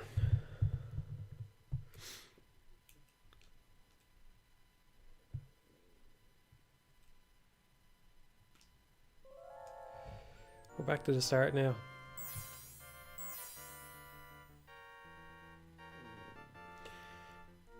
Yeah. That is a crazy, crazy notion. I've heard that before as well. The time to triangle for the PS3. They had this metric for how hard is it to get a triangle on the screen, basically. And it was said, I think maybe it was even Mark Cerny himself said, that, you know, for the PS1 it was like 1 month. For the PS2 it was maybe 2 months or something like that. But then for the PS3 it was 6 to 12 months. That's just crazy. Crazy, absolutely crazy. If you go, this is a funny thing, if you're not graphically inclined or whatever, if you're not a programmer or whatever, this is a funny thing to see. If you go and you look up people who are trying to do their own graphics thing, you will see people celebrating getting a single triangle to show up on the screen. But that's a big hurdle to get over. Once you get the first triangle to show up, then it gets a little easier for a while, kind of. But yeah, it's funny.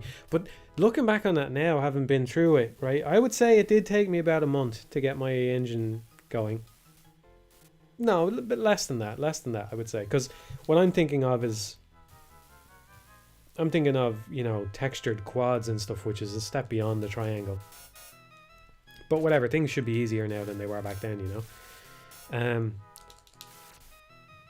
The idea that it would take 6 to 12 months, and you were probably talking about actually experienced graphics programmers, that sounds like bullshit to me now. That sounds like it's overstating the problem, because I can't imagine experienced people actually taking that long to get triangles up on screen and having to make... That just doesn't sound right. It just doesn't sound right. But if it was Mark Cerny that said it, you know, he knows his shit, I'm sure, so I don't know, man. That's crazy. If that's true, that's absolutely insane. Dude, PS3 situation is crazy. It's crazy. Cell processor situation is crazy.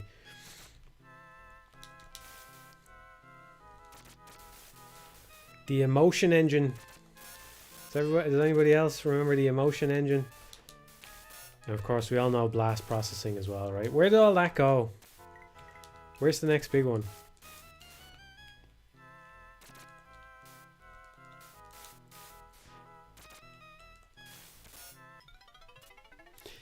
If it really took 6 months for experienced graphics programmers to do that, that's just beyond insane. It's just, I have a very hard time envisioning that.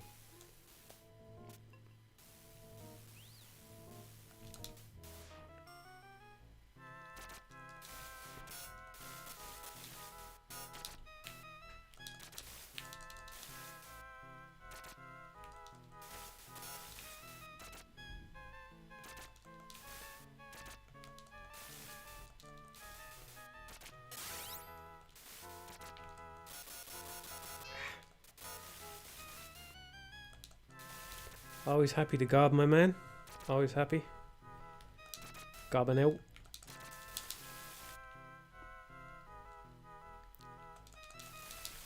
Just me and my gob heads. Me and my droogs. Hanging out.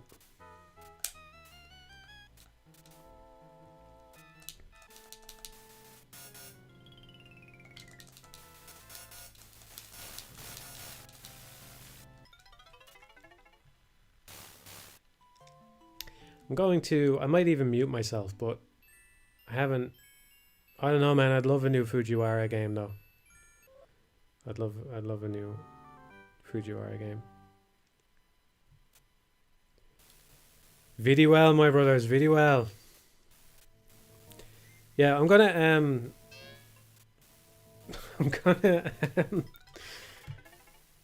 start over from the beginning.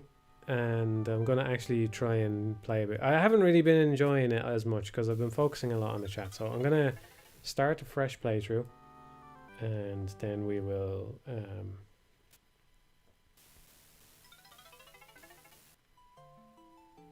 I might even mute myself. I'd just like to have one shot on stream where I'm actually locked in, as they say. I don't say that, but some people say it, you know.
Ho ho ho ho!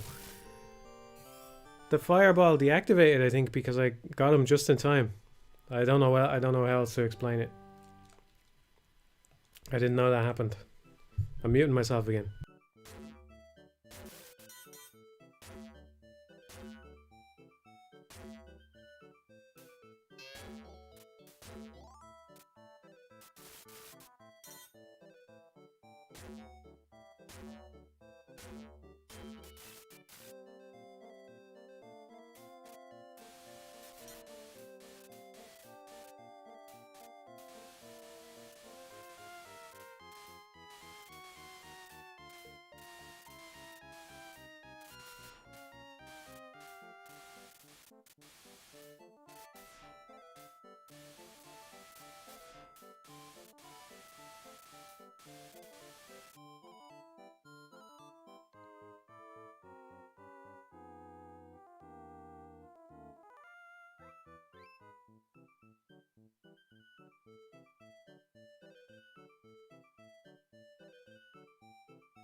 I know there's a chest there, but I couldn't remember how to make it spawn.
Not bad. Not bad.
My fucking TV fucked me over, man.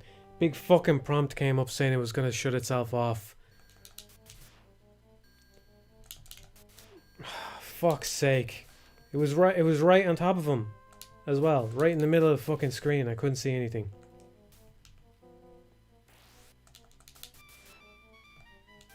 Fucking bullshit. Bullshit.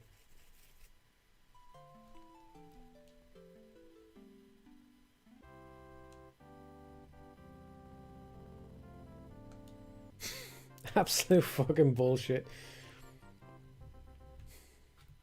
Alright, let's try one more. I'm just gonna do one more without talking, and then I'm gonna head off, okay? So you can stick around if you like, but I'm gonna mute again. Alright.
Somebody brought it up in the chat there, so I'll mention. Yeah, I'm gonna wrap up after this run, right?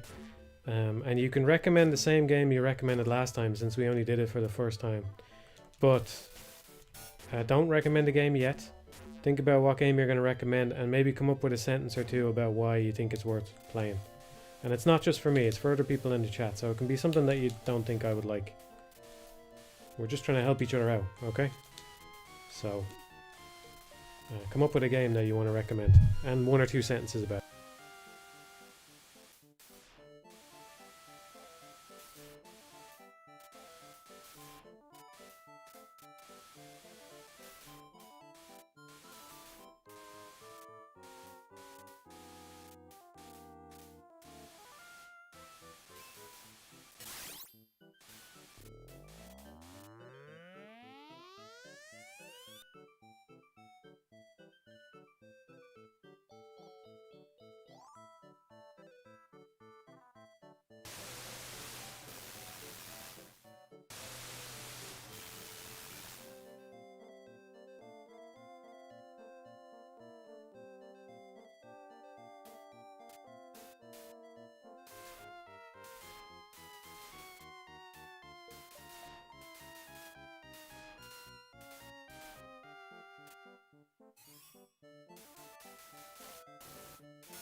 That must be an extra life. I've never seen that before. Maybe that happens when you get enough point pickups. Never seen an extra life before.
Not bad. Not bad, huh?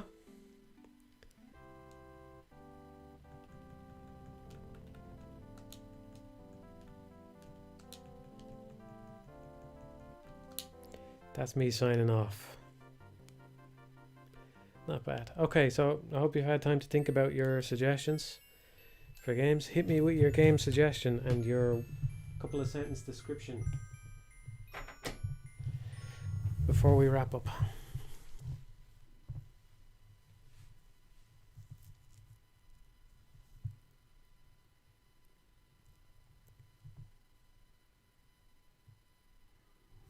Okay, there's a lot coming in.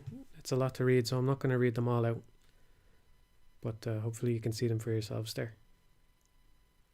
Good stuff. You're all sticking to the game plan.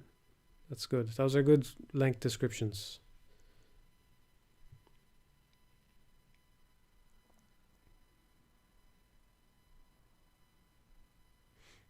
I would like to play Cinco Pause because I've heard of it before, but is it still a phone only game? Is there a way to play this just on the computer? itch.io or something like that even? Maybe you can tell me that. Katana Zero, Garage, Bad Dream Adventure, Ace Angler Fishing Spirits.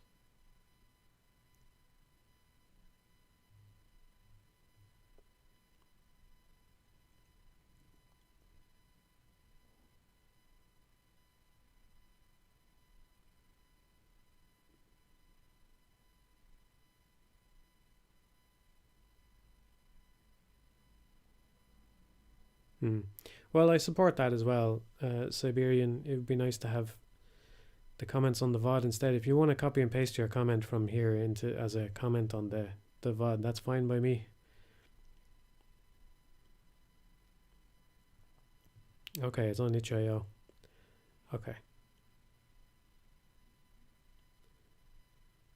The original Hang On.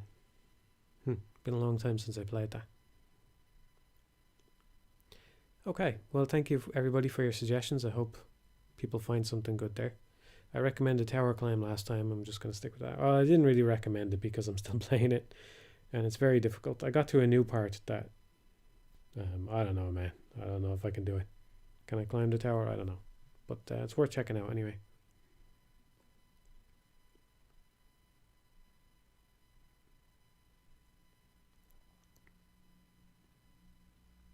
Thank you, everybody.